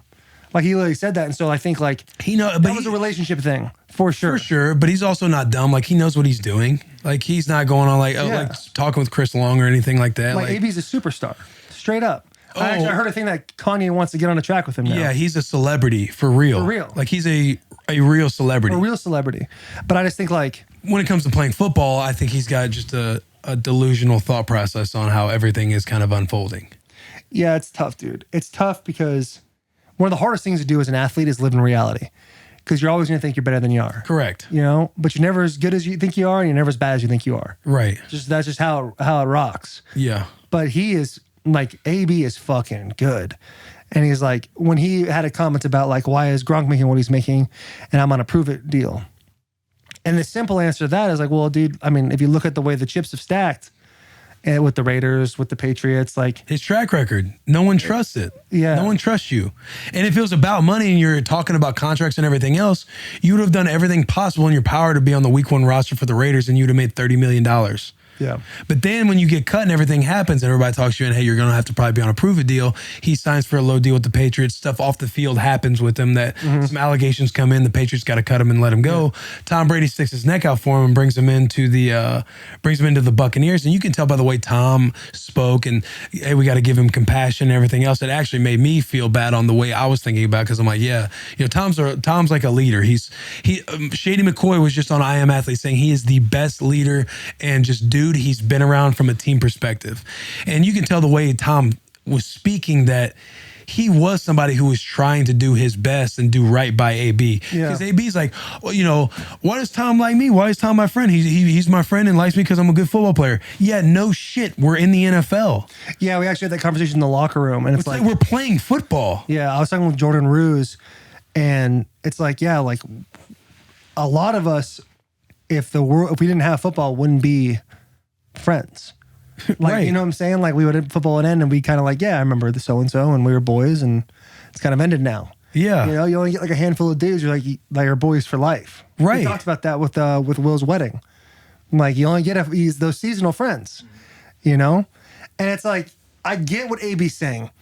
And to argue with what AB said, just the statement, not like how he was saying it. All the shit was true. Like, gotta find your own happiness. Can't listen to what other people say. Like, all that stuff. Like, all that is true. But, like, there's a difference between saying something and living something. Like, you've got to do both. Otherwise, it falls on deaf ears. For sure. And I'm strictly speaking from the standpoint of, like, him saying he wants to play football and he's a football player. And if he's playing the victim mentality of what happened in that game, it's all wrong. Number one, like, the way he just seems self-absorbed in his own situation. We're playing a team game. Like this is the biggest team business out there. Mm-hmm. Like when that stuff happens, you might as well turn to the bench and flip everybody else off, because there's more to it than just what is your situation going on. And from what I have heard about the way he seems like he gets triggered on things fairly easily and gets mad. Yeah. And you know, the way he was talking about everything else, like the Salim kid gets on, I think he posts on his Instagram, says this is one of the greatest men I've ever met. And I'm thinking, were you there?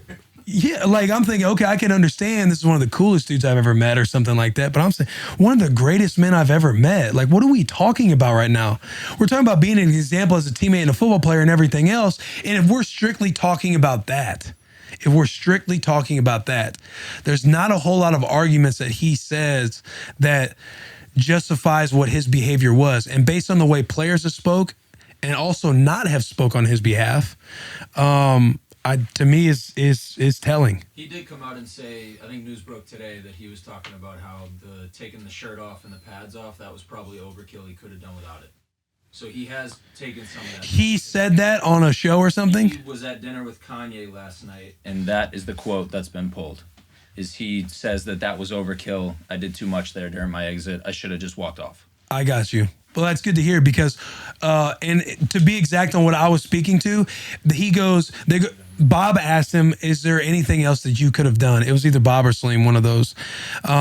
He goes, what else did you want me to do? Like, what else could I have done? And it's like, bro, come on now.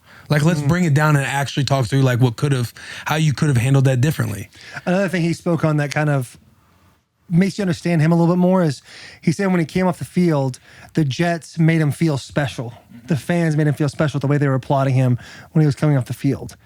And I think if you really looked at it, like the Jet fans aren't applauding you. It's like watching a streaker on the field, like, oh, that fucking guy's getting it. You know what I'm saying? Yeah. Like it's That's just a good wild. point. It's a wild shit that's going on. But I don't know AB, so I'm not going to comment on him as a person. Like I will. I'm just kidding. Just keep going. It's just like the guy's a superstar. And like for us to be able to know what it's like to handle that kind of criticism 24/7 would be wrong because we're not at that level. You know, I mean, we're not at that level, but we understand the level of being in the NFL. We understand a level of being in the NFL, yeah. Yeah. But even in the NFL, even in the locker room, we don't know how different levels. That's true. We don't know how to be in literally anybody's shoes. Anybody who's not in the NFL, we can't act like that we know what's going on with them either. Like we're literally in nobody else's shoes. But you can still look at patterns and everything else and have some, and being on the show too, it's like we have opinions for this show and everything else, so we can talk about it. But we're not in anybody's shoes, so it's hard to sit there and act like we know what's going on with any person, whether they're a superstar or they're not a superstar. Yeah, and you can still have you can still kind of talk about what you think's going on in the situation, especially when we know how to relate to being in those locker rooms. Yeah, and I just don't know what the Bucs locker room is like, but they like when we practiced against them, they seemed like they were all like it seemed like a close locker room. Yeah, like the guys kind of fucked with each other. Right. And Tom as a leader, I don't know. When I think of Tom and his leadership, like since I don't know him, and he like they say he's a great leader, I kind of get that like Last Dance Michael Jordan vibes. Like he's gonna get on you, but it's only because he expects that out of himself as well. You know what I'm saying? And so it's the same thing with like Brady getting Gronk his $1 million in the last game. Like Tom was probably going to try to do the same thing for AB. What do you need, like 8 catches and 70 yards or something like that? Oh yeah, I mean he fed him like 11 catches the game before or something like that. 10 catches or 11 catches the game before. To try to get him. Like, I had AB on fantasy. He let me down in the championship game. This is where it is. Yeah. Somebody's like, dang, Will, it looks like you're going to lose. I'm like, I don't know what you guys want me to do. My player quit on me mid-game. I don't know. I just feel like a lot of people think like AB has like mental issues, and they always bring up the Vontaze Burfict hit, and like you never know with CTE and shit like that. Like it's a road I'm not going to go down because I don't know a lot about it, and I honestly don't even care to discuss it because it's just kind of scary to think about. For sure. But I just don't. I think more than anything, like it's a guidance thing. Like if you, it all depends on the people you surround yourself with. The environment, yeah. The environment you surround yourself with. And if you have dudes all the time saying, oh, AB, you deserve more, you deserve this. Like, even if you have your head on straight, eventually that shit's going to leak into your mind. And it's going to affect you one way or another. Like, that's why it's so important to, like, have the right people around you. That's why, like, in a lot of ways, when I started getting more successful, like, just naturally, my circle got a lot smaller. Like when I first came to Nashville, I was everybody's friend. Right. You know, I walk into a bar and it's like you're getting given the double points to the bartender and then this person and that person because you're just like a little socialite ripping around. Right. I didn't know what's what. Living and then life. once I started finding like some sort of individual success in the NFL, that shit started going away because I was like, I can't be trusting everybody. And if you have the right people kind of in your ear and helping you out too, like you had met Taylor and everything else. Yeah, exactly. Like so it's like tightening stuff up, or people you trust, and they're like, "Hey, man, you gotta be willing to allow someone to say no to you." Exactly. Yeah. Like it's like, because I'm with you. We can't sit here and diagnose and say all these things about AB and his mental health and everything like that. If there's nothing that he's sitting like it. If you watch that too, it seems like this is the dude that he's wanting to be like. He's a superstar. Like he wants to be a celebrity. Mm-hmm. And if those are the antics, like I think it's like, man, I'll be curious what happens because he's like, what do you mean? I want to play football. I'm going to get surgery. I'm going to clean it up. I'm going to be back next year. I'll be curious to see how that all unfolds because if he wanted to take the exit of doing that, get on a Kanye album, get into a celebrity boxing match, do all this stuff, make his own music, do all these things he's doing in that game game, that's not the wrong way to take, because he's generating all this traffic, all this attention, all this popularity from it, because he does have fans that like that kind of stuff, JP. And JP, you about that? Team Super Gremlin. yeah, these teams super going. But like, it's where it caught me off guard was he's actually sitting there talking like, I didn't do anything wrong. What else do you want me to do? No, I'm going to still play football. Like, I'm playing football. Mm-hmm. And then obviously his agent's writing all this stuff for him to make it seem like it's the Buccaneers' fault and how they're handling him differently. And you don't know what's true and what's not. For sure. But I mean, like I said, I don't know Bruce Arians. I met him one time when he was with the Cardinals. I was doing a draft visit. Dude seemed like an all-time guy. Fucking Bruce. I was like, damn, I low-key want to go to the Cardinals now. yeah. But they picked at 20, so it didn't work out. But Yeah. hey, that wasn't even meant to be like that. Hey, that wasn't even meant to be like that, boys. That was not even. Whoops. But you know what I'm saying? Like, Yeah. Bruce, he seemed like a dope dude. Met Tom once. I never been around. Never had dinner with Tom. But like, fucking, you watch Tom for so long. It's like, dude, this guy's just awesome. Like, you just root for him. Mm-hmm. I fucking love Tom Brady. I think he's awesome. But I don't, you know. Yeah, you don't know he's a him. beast. You don't know that shit. Yeah, you kind of know him. Met him once, shook his hand, Yeah. whatever. Never been in his shoes, though. I can't tell him how he's feeling. Yeah, exactly. But yeah, dude, that was just crazy. I mean, it's never okay just to leave, like especially in team sport. It's never okay just to leave a game. Be like, fuck this. Yeah. That's like all of it was too much. Yeah, ultimately. You could have stood on the sidelines and just sat there and said, I'm not going to play, which is not okay. But not not even walk out, like just stand there. Yeah. Ultimately, yeah, I mean, it's whatever you want out of life. I think what gets me is people swinging the sword for him and making it seem like, you know, he's being done wrong in all these other situations and fighting like he's this or he's that. And so that's where I'm like, well, let's talk through this. Let's talk through these situations as a football player. But I'd love to have him on the pod. Yeah, I'd like to have him on the pod too. That'd be interesting. Well, we've DM'd with him before. I want to say Alex was DMing with him with the profile, right? With the Bussin With The Boys profile. I think last year, yeah. It'd be great for him to have a convo with you guys, like you were talking about, for the football aspect of it. So there is common ground there. Yeah. And once again, like the Full Send podcast, like it was very obvious in the beginning of that pod. I kind of fast forwarded through a lot because they're like, hey, you know, Bob's like, there's a 80% chance he comes. There's a 90% chance he comes. Like at the end of the day, like they were just excited to have him on, like we would be also. It's not like we wouldn't be stoked to have AB on. We know what's going to happen, how many clicks that's going to get, you know? And then it's like, you know, you don't want to say too much or have too much confrontation where he just storms out or something, you know what I'm saying? And I'm not ridiculous to say that point because I don't think you are ridiculous. he just did it. He just walked out of an NFL team. So That's what I'm saying. And you if they were and Bob is trying to preserve his relationship with the guy. Right. Bob you was know? slow. Bob had to slow it down because Bob, like, McDonald's, Bob. yeah. Yeah. But And Bob was like, I was trying to make a joke, and he's like, see, that's the thing. Like, why you gotta? It's just like, hey, man, it was not even that serious, bro. yeah. Well, he said something about what? It was like, I'm gonna do fries. Like, but I want to do the fries. Yeah, like, but you can't. In do my head, the I'm like, yo, fries. where's this going? Yeah, you can't do the fries. I didn't even you listen to burn the your whole hand. thing. You can't do the fries, and it's like, you know, I can't got do the about fries, 45 minutes Bob. into that thing, and I was like, I've heard enough. But I don't know. It would have been cooler if they like, you know, stuck it there. But it was so fresh. Like, when did they have it? When did they get him? 2 days. They got after him the when he pod? was in New York, so he was definitely out there. Fresh out. It was fresh out that basketball game that he was Which at. was what, 2 days, a day after? A day after. So they got him 40 hours. Like, that dude's still emotionally going through it. You know, his feelings are real too. AB's like, however he felt, the way he handled it, you can argue all day, but his emotions were real. So like, you got a guy in there who emotionally feels a certain way. Not unstable might be the wrong word, but you don't know what he's gonna do. Well, he feels Just like keep him on the pod. if you get certain questions that you can tell he wasn't necessarily like that he liked in that moment, you're feeling attacked. So Yeah, if you're he kept feeling giving the attacked, mustard you're gonna ketchup vibe, and I was like, I got it the first time.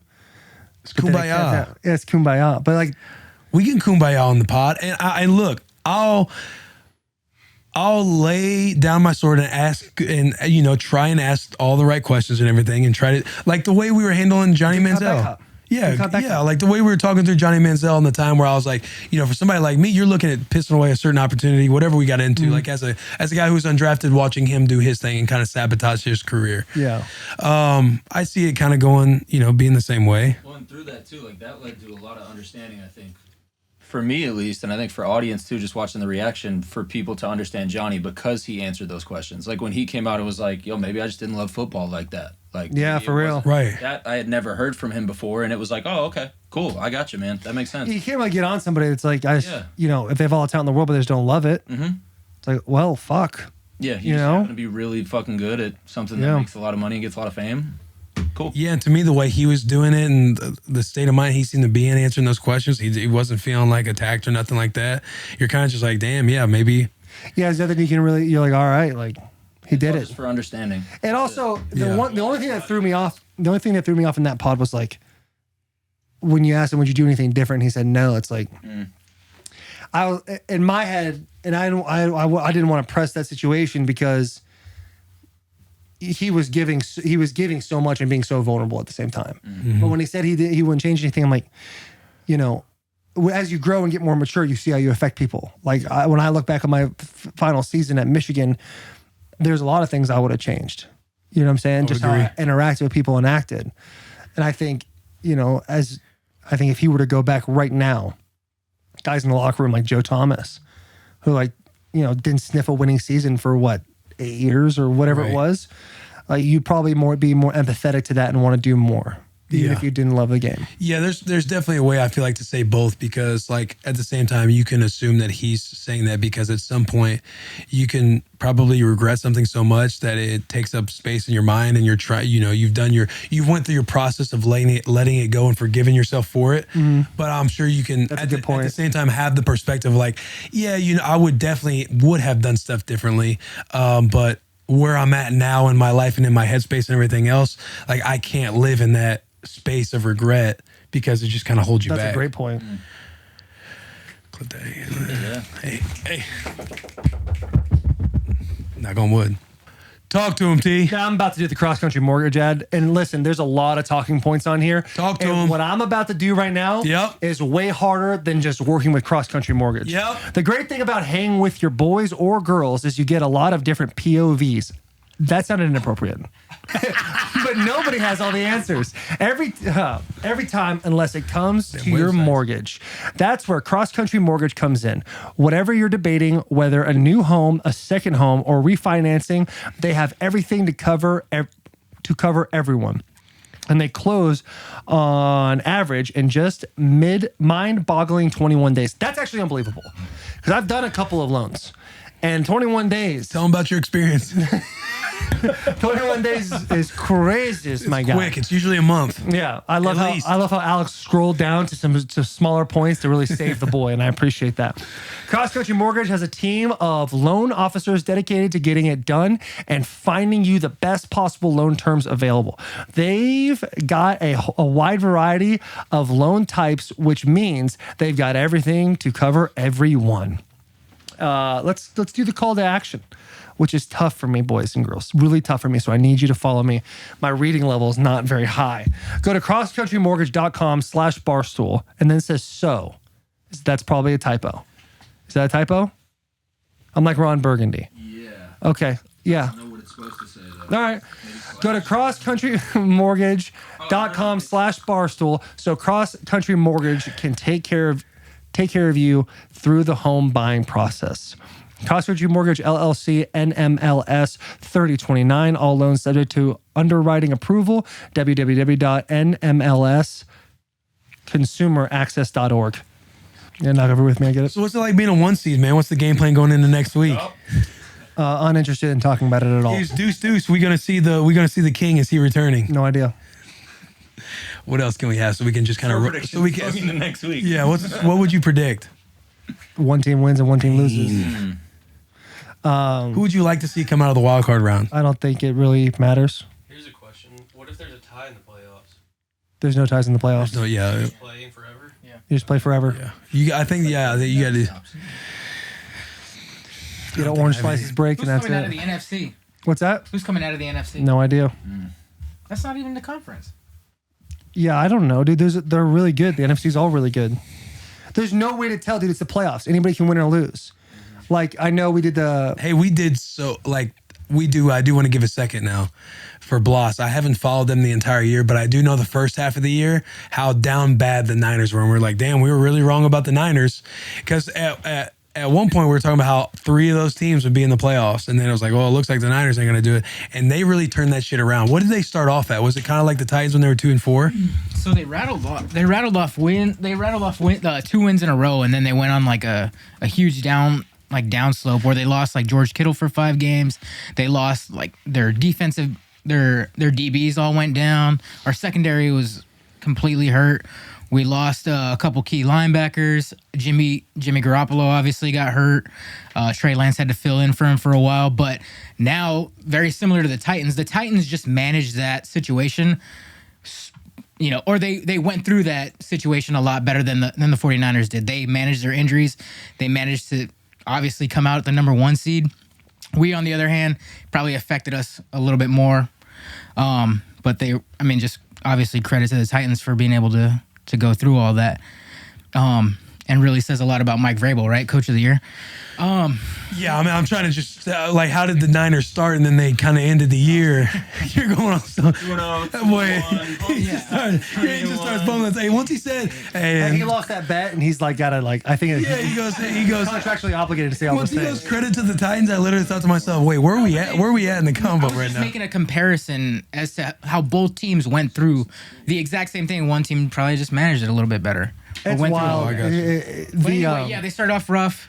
Obviously got... Oh, yeah, the Titans were 0-17 for the first quarter of the year. You don't have to speak on that. Like, that's something I'll speak on being a fan, and I was watching the boys, and you watch Twitter and social media unfold. Like, there was people ready to jump. They're not ready to jump ship. People were jumped ship and ready to...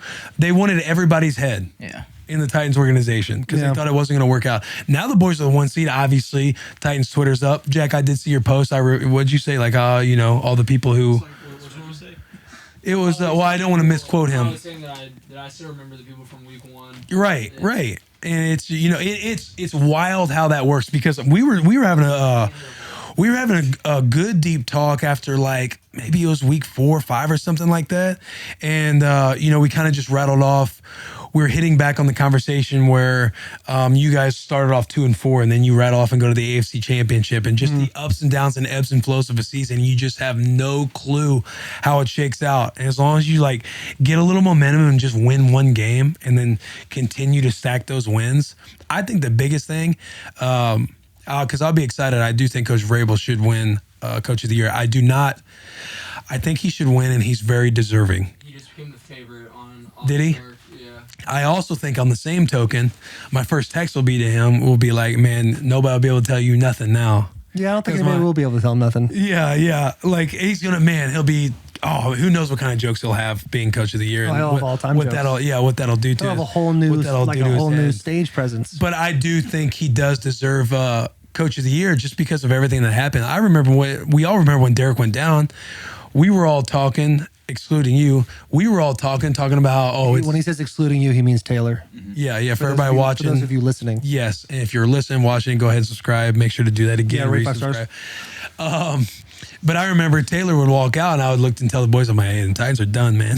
Oh, you said that shit? You said that? I was like, hey, the boys might be done, man. Just because there's so much happening. I mean, you've had a tough year going up and down with the on availability. Yeah. There was just so many. Like Vrabel said, the coach through how many guys have been on the roster now? 90. Well, we played 88 guys. 92 guys. now. I thought it was 92.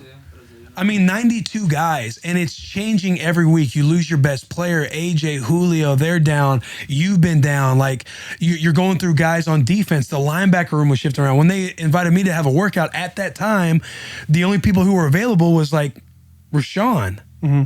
It was Rashawn, Nick, and Dylan Cole. Jayon was he had that quad contusion. Don't talk about injuries. Yeah, I mean, he's healthy now. Number 1 rule. I'm not a Titan. Okay. Vrabel's had a shot to sign the boy. But at the time when I was getting invited for the workout, Jayon was going through something. David Long was still he was still on you don't something. say them, but you still touch the areas. Doesn't mean you're not talking about them. Just put your hands in your lap. Public information. Yeah, but listen. Listen, I don't have the tight butthole that you might have sitting I there. have a super tight butthole right now. I know. My I butthole know. is so clenched. Okay. They were thin at linebacker when I got the call to get an invite, and Because now of this- injuries. because of injuries.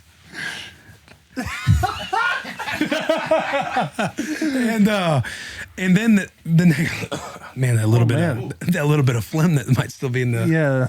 the From old that vid? chest. Yeah, from that vid, dude. That vid, dude. When the vid tested positive for old Willy, for That old vid playoff Willy. 18,000, dude. That thing had fucking been around. But and now you guys, you're getting to where obviously you want to be, and I hate that you're on here talking about, because I'd be saying the same thing if you weren't on here. But the Titans are getting to the spot to where they've wanted to be the entire season, and that's healthy with everybody on the roster and everybody active and ready to go. And with the addition of Zach Cunningham and everything else, it's just coaching and doing and keeping the culture right through all of that adversity is a tough thing to do. And I'm sure it's fucking stressful as hell. I know it was for players. I know it is for coaches. And Yeah, it's it was just, definitely I stressful. think it just says a lot about what Coach Vrabel's done. And that's enough of me blowing smoke. I was just asking you about the Niners for a second. But I have something for you. Oh my God.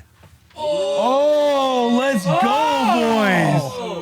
Look at that, dude. Let me get a look. Hey, I'll put in the thing, and then you put in that camera.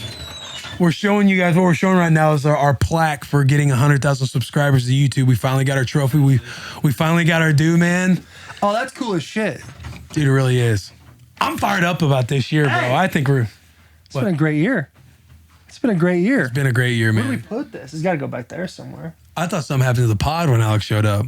I was like, are we getting robbed? Yeah. It's like they think God lost us here. Vrabel shows I up. literally froze up like this. I was like, I'm about to get shot. Vrabel just opens the door. Y'all talking Hey, shit? what's up, Vrabel? Yeah. Hey, that's fucking cool. But to go off of what you said, I do want to get this out. Just let me finish real Go quick. ahead. And you can back me. At least say this for me, because people are going to be like, look at Will trying to get on the Titans so badly. You know it pains me. You know it pains me to blow that much smoke for Vrabel. But I do think the man deserves Coach of the Year. yeah, wipe your lips. I think it's super important. There's still a couple weeks in the playoffs. No, I'm talking about from Vrabel, dude. That thing was... Yeah, I know what you're talking about. No, dude, and here I go, talking both sides of my mouth. I 100% agree with what you said. You need the knee pads before you get down there? No, dude, these things are already roughed up. We'll be all right. I think Vrabel deserves Coach of the Year. I mean, who knows if it happens? Like, I thought AJ deserved Offensive Rookie of the Year. Yeah. But, I mean... Dude, I don't know. It's so funny watching him because he knows he's got to, like... It's so hard. No, it's not even that. I just don't want to blow Vrabel right now, but I'm about to. Because he's a fucking great coach. And he's an asshole. Such a good coach. I know, but here I go. The last 4 years, I've learned so much more about football. Just in his team meetings. He does a Friday tape and just clicker. like literally verbally destroys situations. Mm-hmm. And it's like somewhat funny. I mean, he thinks he's a lot funnier than he is, and he's playing to an audience that has to laugh. But like the things he talks about that he goes through, like the situation stuff. Then he's quizzing guys. What situation is this? This many timeouts. This much time left in the clock. What are you thinking? Dude, You're out there during the... No, like in games, when you go into a 4-minute, we have like our rules in our head. We're in the huddle talking about Go it. score. Yeah, that shit was annoying. I know. It's classic Vrabel, dude. What's the mic? Go score. Yeah, what's the mindset that You just walk He off. didn't let me finish Yeah. because we just scored to make it a 1-score game and there was like 6 minutes left in the game. So my thought was, are we going to do 2-minute like we were, or are we going back to regular ball? Go But he score. didn't let me finish, so I looked like a fucking ass on the thing. Shit was so I saw funny, the video, bro. I go, got my ass. tough. I saw that video, I was like, got my ass, dude. Yeah. But yeah, dude, I think that's a big reason why so many guys have been able to come in and know what to do and play fast. Right. It's because he breaks shit down pretty like at a really good level for players to absorb that and know it. You'll be in the game, like on the sideline, in the game, in tune with everything, and you just know, you'll be like, oh, that'll make the Friday tape.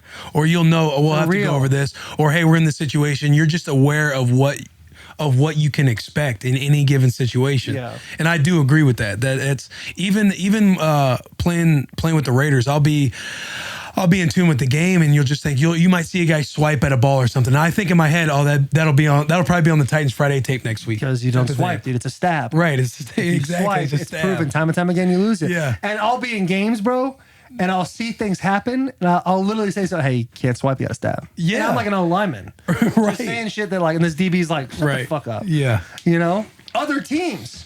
Like they'll go try to swipe a ball from edge of it. Hey, if you stabbed, you might have got it. Stab. Yeah. You got to Stabbed, you might have got that. You got to stab, man. Everybody And then I knows get that. called a bitch, and then they walk away, and I feel less than. Just trying to help you out, man. Just trying to coach the boy up. That's Do you all. think Vrabel's that way because he is so fresh out of playing that the way he can explain things is more relatable, or is he just... That's a good question. I think like the way he explains things, maybe, but like knowing all those rules, he's just got a great mind for football. Like he really knows.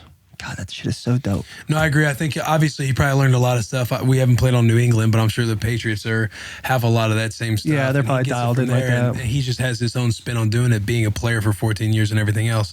And I know it's 14 because, again, you're so in tune with situations. You're also in tune with his career because he'll tell you all about it. And you know, Vrabel, you know Vrabel listens to our podcast. He's got the Jergens out right now. Oh, bro. He's loving every bit of this. He dude. was like, because I remember I texted him yesterday when I had got cut. I was like, hey, I'm just letting you know the boy got cut yeah, again. and I told you. It was a bit of a bloodbath in that team meeting. Don't be texting me. You're like, know. oh, too late. Well, he laughed. He goes, "No way! How could they cut you after those stats I saw?" And then he made sure to also say on Twitter. Yeah. You know what I mean? He likes the social media. He loves But the hates social it. media. He pretends to hate it. Yeah, 'Cause but I feel like he has to. I feel like he can't just be out and open saying I love Twitter. Right. Which Like he's like us, dude. He doesn't watch the news. He gets it on Twitter. right. Right. And I think it's such a collective, it's such an easy thing to say. It's way more acceptable to sit on back. Yeah, social media sucks, man. And we're all just like, yeah, that stuff's brutal. Like who's so stupid? Who gets on that? But you know, everyone has a side. You just enjoy laughing. Yeah. You enjoy having a good time. But he's like, yeah, how could they cut you? I saw your stats on Twitter. Like he's just, bro, he's hilarious. Go look them up. It just came to him. Yeah. Yeah. That one almost fumble Vrabel's become recovery. more of a boy for sure. Yeah. Like that thing you were talking about where you're like, yo, Vrabel's kind of just treating me like a friend. He's low-key been doing that to me too. Really? Yeah, and I'm like, what's going on? Chris Long had me on his pod, and he was trying to get a lot of Reflex. like he was trying to get a lot of Vrabel Coach of the Year stuff probably running, and like how cool was it to like play for Vrabel because he seems like such a player's guy. And I was just making sure, I'm like, listen, he is an asshole. Like I was like, he's an asshole. The dude knows ball, and the team plays. It's like an example of what he's like, asshole football, dude. And they know what to do. They know how to do it, all that stuff. But I was like, don't get it twisted. My man's an asshole. I enjoy being on the side of it where I'm not his player more so than I do being a player, because it's like you have more of a relationship. Like the guy got me an air fryer for my wedding. Yeah. You know what I mean? Your favorite is the only thing you wanted. It was the only thing I wanted. It was Yeah. my top thing on the registry. He did that for you. And he did it for me. And then I felt bad that I didn't invite him to the wedding. Oh, if you invited him to the wedding, that'd have been different. What do you mean? Because I feel like me and Vraves would have. I don't know. I feel like it would have been awkward. If he went to the wedding? Yeah, I'm his player. You know what I'm saying? Like it would have been fine, but then like, what if we both got drunk together, and then we're in camp, and I get a loaf, and he's like, maybe if you weren't drinking at Will's wedding, you know. But he'd be right. He would have been right there with I us, know, dude. but he ain't running the drills, boss. You know what I'm saying? You know he's got that firepower like that. Yeah, he does get that firepower. And if he gets Coach of the Year, he's going to have that firepower, dude. But yeah, the playoffs, dude. That's what you play Yeah. for. Playoff Willy. He's here. Yeah. I love You it. said Dude. playoffs. I was trying to I was trying to like, yeah, we can't really talk much more about Titans We can talk about the playoffs. playoffs. You can talk about the playoffs. I know. I've talked about the playoffs. I talked about how I wish I was in the I love when he pops it up. I know. I wish I was in that thing, bro. Because you were here when I said I hope the Bills win and the Chiefs win, right? Yeah, I was. And then That the was Raiders 5 win. minutes ago. Yeah. And then the Raiders come to What I'm gonna try to do is that one tackle. I'm still gonna try to get on the sideline now. Are you? Yeah, I'm gonna wear my old Raiders jersey. Don't do that. You're gonna come on to the Titans game. Not staying on the Titan side. Hey, that's crazy, boss. Why is that crazy? Hang on. I don't want. That was wrong of me to ask because I was being confrontational doing that and being like, all right, yeah, why? But it's more so. I'll answer the question. I didn't take any offense. Okay, yeah, go ahead. Because we're boys. Yeah, you're my fucking boy, dude. You're my best friend. Okay, relax. Okay, take about 10% off that, but you're my best friend too. Now take 10% off. Why? Because we got to be tough for a second. No, I'm just trying to answer the damn question. You listen. You got cut. It's over. It's not over. It's not over. You're right. That was. Hang on. I was gonna say. That was not meant to be like that. Playoff Willy. Come on now. Playoff Willy's We're still year did 9. Not mean it like that. Best shape of my life. Let's say next week you're not on a team for some ungodly reason. You're not on a team next week. Like, why wouldn't you be supporting the boys? Here's why. Whoa. Here's why. Whoa. If the Raiders win, I get a Super Bowl ring because I've been on the team. Okay. They signed me. They employ me at the back half of the year. If we win, dude, I'm gonna go to Claire's and get one remade with Kubrick's Zirconium diamonds on it, dude. I'll give you one. It'll say Playoff Willy on it. It has like the way I feel. I know this is a cop out. I do feel like I have 2 teams in the playoffs. Okay. However, if the boys clash and play, what about the Niners? Yeah, I'm rooting for Kittle. I'm rooting for the boy. I'm rooting for the Niners. Well, Blossy too. Yeah, I'm rooting for Bloss for sure. I want Bloss to have a victory. I want the Niners to come out, and I would love to see. I'd love to see McVay and Stafford have success, and Jalen Ramsey. He's like my favorite football player. And then I would love. I love the Bucks to win too because of Levante David. So who's left to not? I'm talking about the guys winning their games. Oh, gotcha. Week 1. Yeah, I don't really know who I think might come out. I think it's got to be the Packers, right? I mean, the Packers will probably come out of the NFC is what I would think. Yeah, that is a popular opinion. But what's the popular opinion in the AFC? I don't know how you don't say. It's hard not to look at the Chiefs. To say the Raiders. Oh yeah, the Chiefs. The Raiders are. Hey, hang on. I do want to say why, because I'm not doing it for like friction or anything else. I just feel like being around the boys for the last few weeks, like I want to see them succeed with everything that has went on, personally and as a team, and the way they want Versace to win and everything else. I know you guys are the same thing, and I do root for all of you guys' success. Like I fucking love the boys, but I think given the last 5 weeks and playing for the Raiders and everything else, like yeah, I want the boys to upset some people, dude. I want them to go on a run. I want to get a Super Bowl ring. I hear you. I want to be partying with the boys. You know what the wild thing is? The last time the Titans were the 1 seed was that 2009? 2008? You lost in the division game. The 1 seed really means nothing. Like it really doesn't mean a lot. Like having a bye is great. Trust me. Like I love it. Getting healthy is great. Home field advantage. But like, and this is not a shot. Like when I say these words, like when I say what I'm about to say, like to the Ravens, like we went to the divisional game against the Ravens and we had a lot of success. And they had a whole week off. So it really doesn't, like, unless we come ready to play, it don't matter. Like this 1 seed doesn't matter if we don't win next week. It does not matter at all. Oh, yeah, 100%. Like, you know? As the way the tournament works out, it's all about advancing, winning in advance now. Yeah, but as far as setting up and setting yourself up for the best road to success, I think obviously being a 1 seed, you know. Yeah, no, it's great to be the 1 seed because of this week. Like right now, I have no idea who I'm going to play. Life is stress-free. Right. You know what I'm saying? It's not like a regular bye because you know who you're playing the week You're on the before. bus. You can kind of look. Yeah, I'm chilling. We're having fun. We're chilling. But if we go play whoever next week, it really doesn't matter. Like unless we come and are ready. Right. But you know what I'm saying? I see what you're saying. I'm just saying that you have the benefit of getting healthy right now. Yeah, that's a good So deal. you're going to play a fresh team, and as long as you guys obviously handle your business, which we just blew smoke up Vrabel's ass for the last like hour, I feel like, you know, I don't want to. I don't know why I'm just getting all. Your butthole's tight because my butthole's tight. Yeah, I'm folding right now. Yeah, you are. You're folding because I'm here. But as long as all the boys come ready to play and everybody keeps it tight, like. I'm not saying you guys will be good and you guys are going to win. That's just not, you're right. That's not how it works. It doesn't matter after that. Yeah. But getting healthy, having home field advantage is the advantage of having the 1 seed. Yeah, football don't care about nobody. That ball really doesn't care about anyone. Yeah. You know, both teams say prayers. Both teams say prayers, Yeah, right? That's right. Like you said. Matt Overton had tweeted. What did he tweet? Yeah, exactly. He said something like, good season, God is good. And you said, God is good. I guess he just liked our prayers better. Yeah. It's hilarious. I just sit there and think, man, and both teams, we sit there and pray hard for health, success on the field, and like coming away with a win. And no one comes out of that game. Not everyone comes out of that game healthy. Yeah. Any game healthy. And there's got to be a winner and a loser, man. So games legit just hurt. yeah. So like, Will talking about how sore he was. Oh, bro. talk to me. I was hurting after that game. I couldn't really go to sleep because you got the Toradol and the caffeine in you. Yeah. And my legs were Dude, just, I am wired after games. bro. And my legs were just dead. I'm like laying there. I'm like getting up, leaning my hands on my legs and stuff like that, trying to help myself up. And Yeah. she's like, Charles, like, damn, babe, like, you didn't play a whole lot. Like that. Hey, even I'm like, hey, yeah. For an hour, that shit hurts. Yes, bro.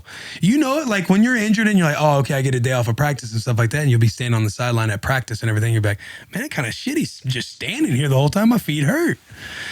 Oh, but Dude, that's so funny. That's hilarious. we answering the internet. Yeah. It's a long. Start with this one. Yeah, did you know this? You saw that? Yeah, I did. I texted him. He didn't text me back. That's cool. At Morris 96R, with Portnoy moving to Nashville for 4 months or so, are the boys going to lobby for any specific upgrades? Will you have him back on the bus? Definitely hit on the Natty game. Talk Nashville sports fans. Been much said lately. I mean, Well, okay. Yeah. he did, dude. Talk the Natty game. Didn't know how to really land that plane at the end, huh? Yeah, I mean, obviously we want to have him on the bus. Yeah. I don't know why he wants to be in Nashville between what? When's he gonna come? Like February through February through April. February through April. No, he said April. Oh, if he's here in April, it's a good deal.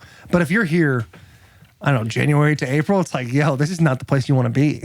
Yeah. It's a bit of a deal. But yeah, all those things. He kind of like. I think. I don't. What are we going to lobby for on the bus? Like, are there more things we need? Yeah, I don't know if there's much lobby on the bus other than like have him on and build this thing the up. boys 'Cause, more. The boys are in a contract year. It's coming up. Oh, it started. Holy shit! In February. January. In February it starts. Yeah, that's what's crazy. Dude, I totally forgot it was 2022. Yeah. That's wild. Yes. Yeah, contract year for the boys.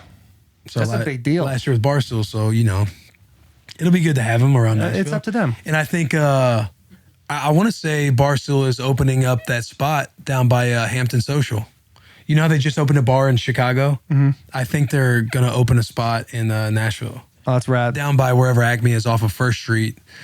That spot that's on the other side of the pedestrian bridge.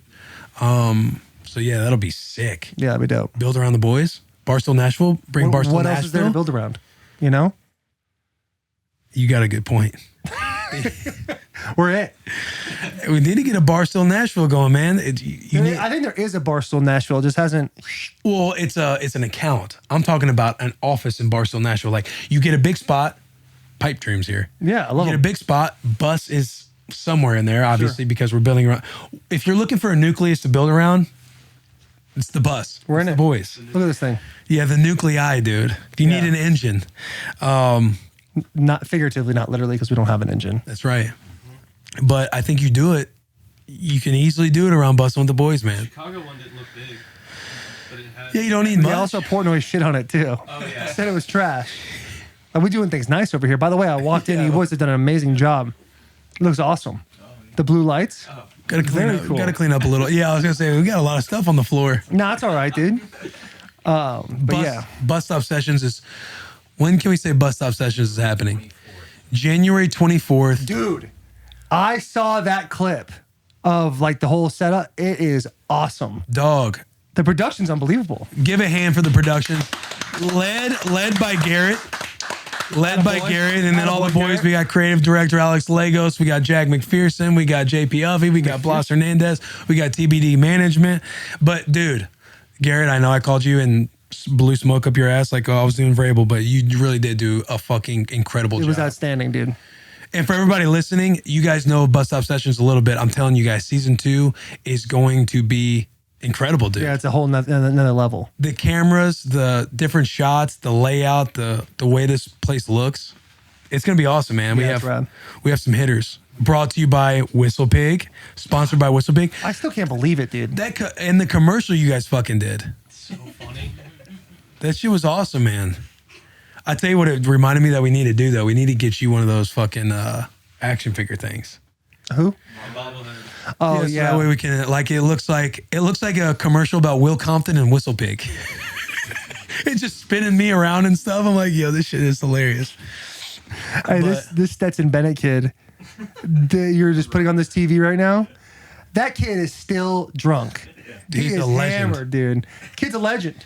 Would love to have him on the bus. He doesn't have to pay for anything in Georgia for the rest of his life. No, what's Ben Jones doing for him? Oh, Ben Jones is gonna do it all. I bet. And Ben is a fuck about college football too, because every week it's like, well, plays everything down, and I'm the opposite. I play everything up. Yeah, So we got to I'm get the hype train mission going. to the top.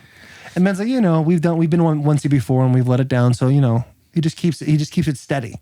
I like the turbulence. You know what I'm saying? You gotta It create does some make a flight traffic. more. It makes the flight more fun.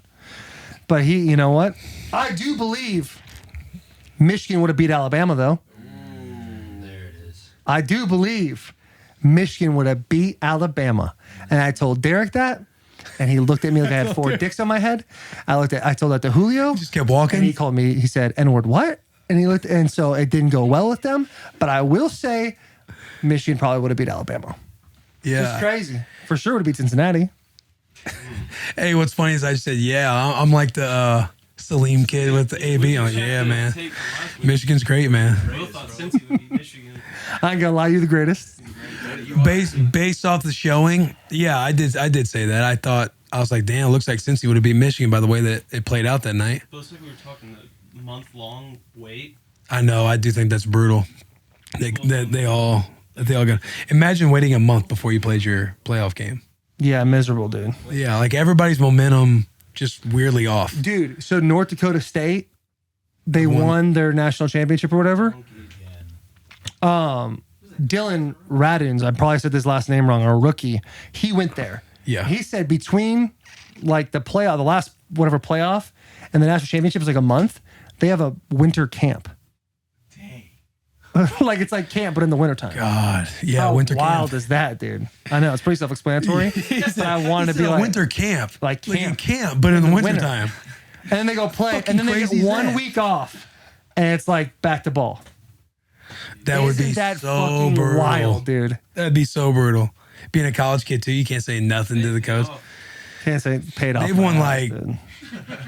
10 natties in the last decade. All the natties. They've won all the natties. All the natties, dude. They really have. Like, Yeah. If they won 10 of them, yeah. that'd be a full decade. If my math is correct. Yeah. You're God. That's like the you're winter fu- camp, dude. Like Yeah. camp in the winter. Yeah. We both had a little bit of a deal there, huh? That's wild. Hell yeah. That's wild. Winter camp, I'd transfer the next year. I'm out of there. What are y'all doing for the divisional game? Tailgate at Acme. I'm coming from Cali and looking to meet y'all. This is from Christopher. Good luck. Nguyen? New Guyan. Nguyen? It's like win. Win? Oh. What?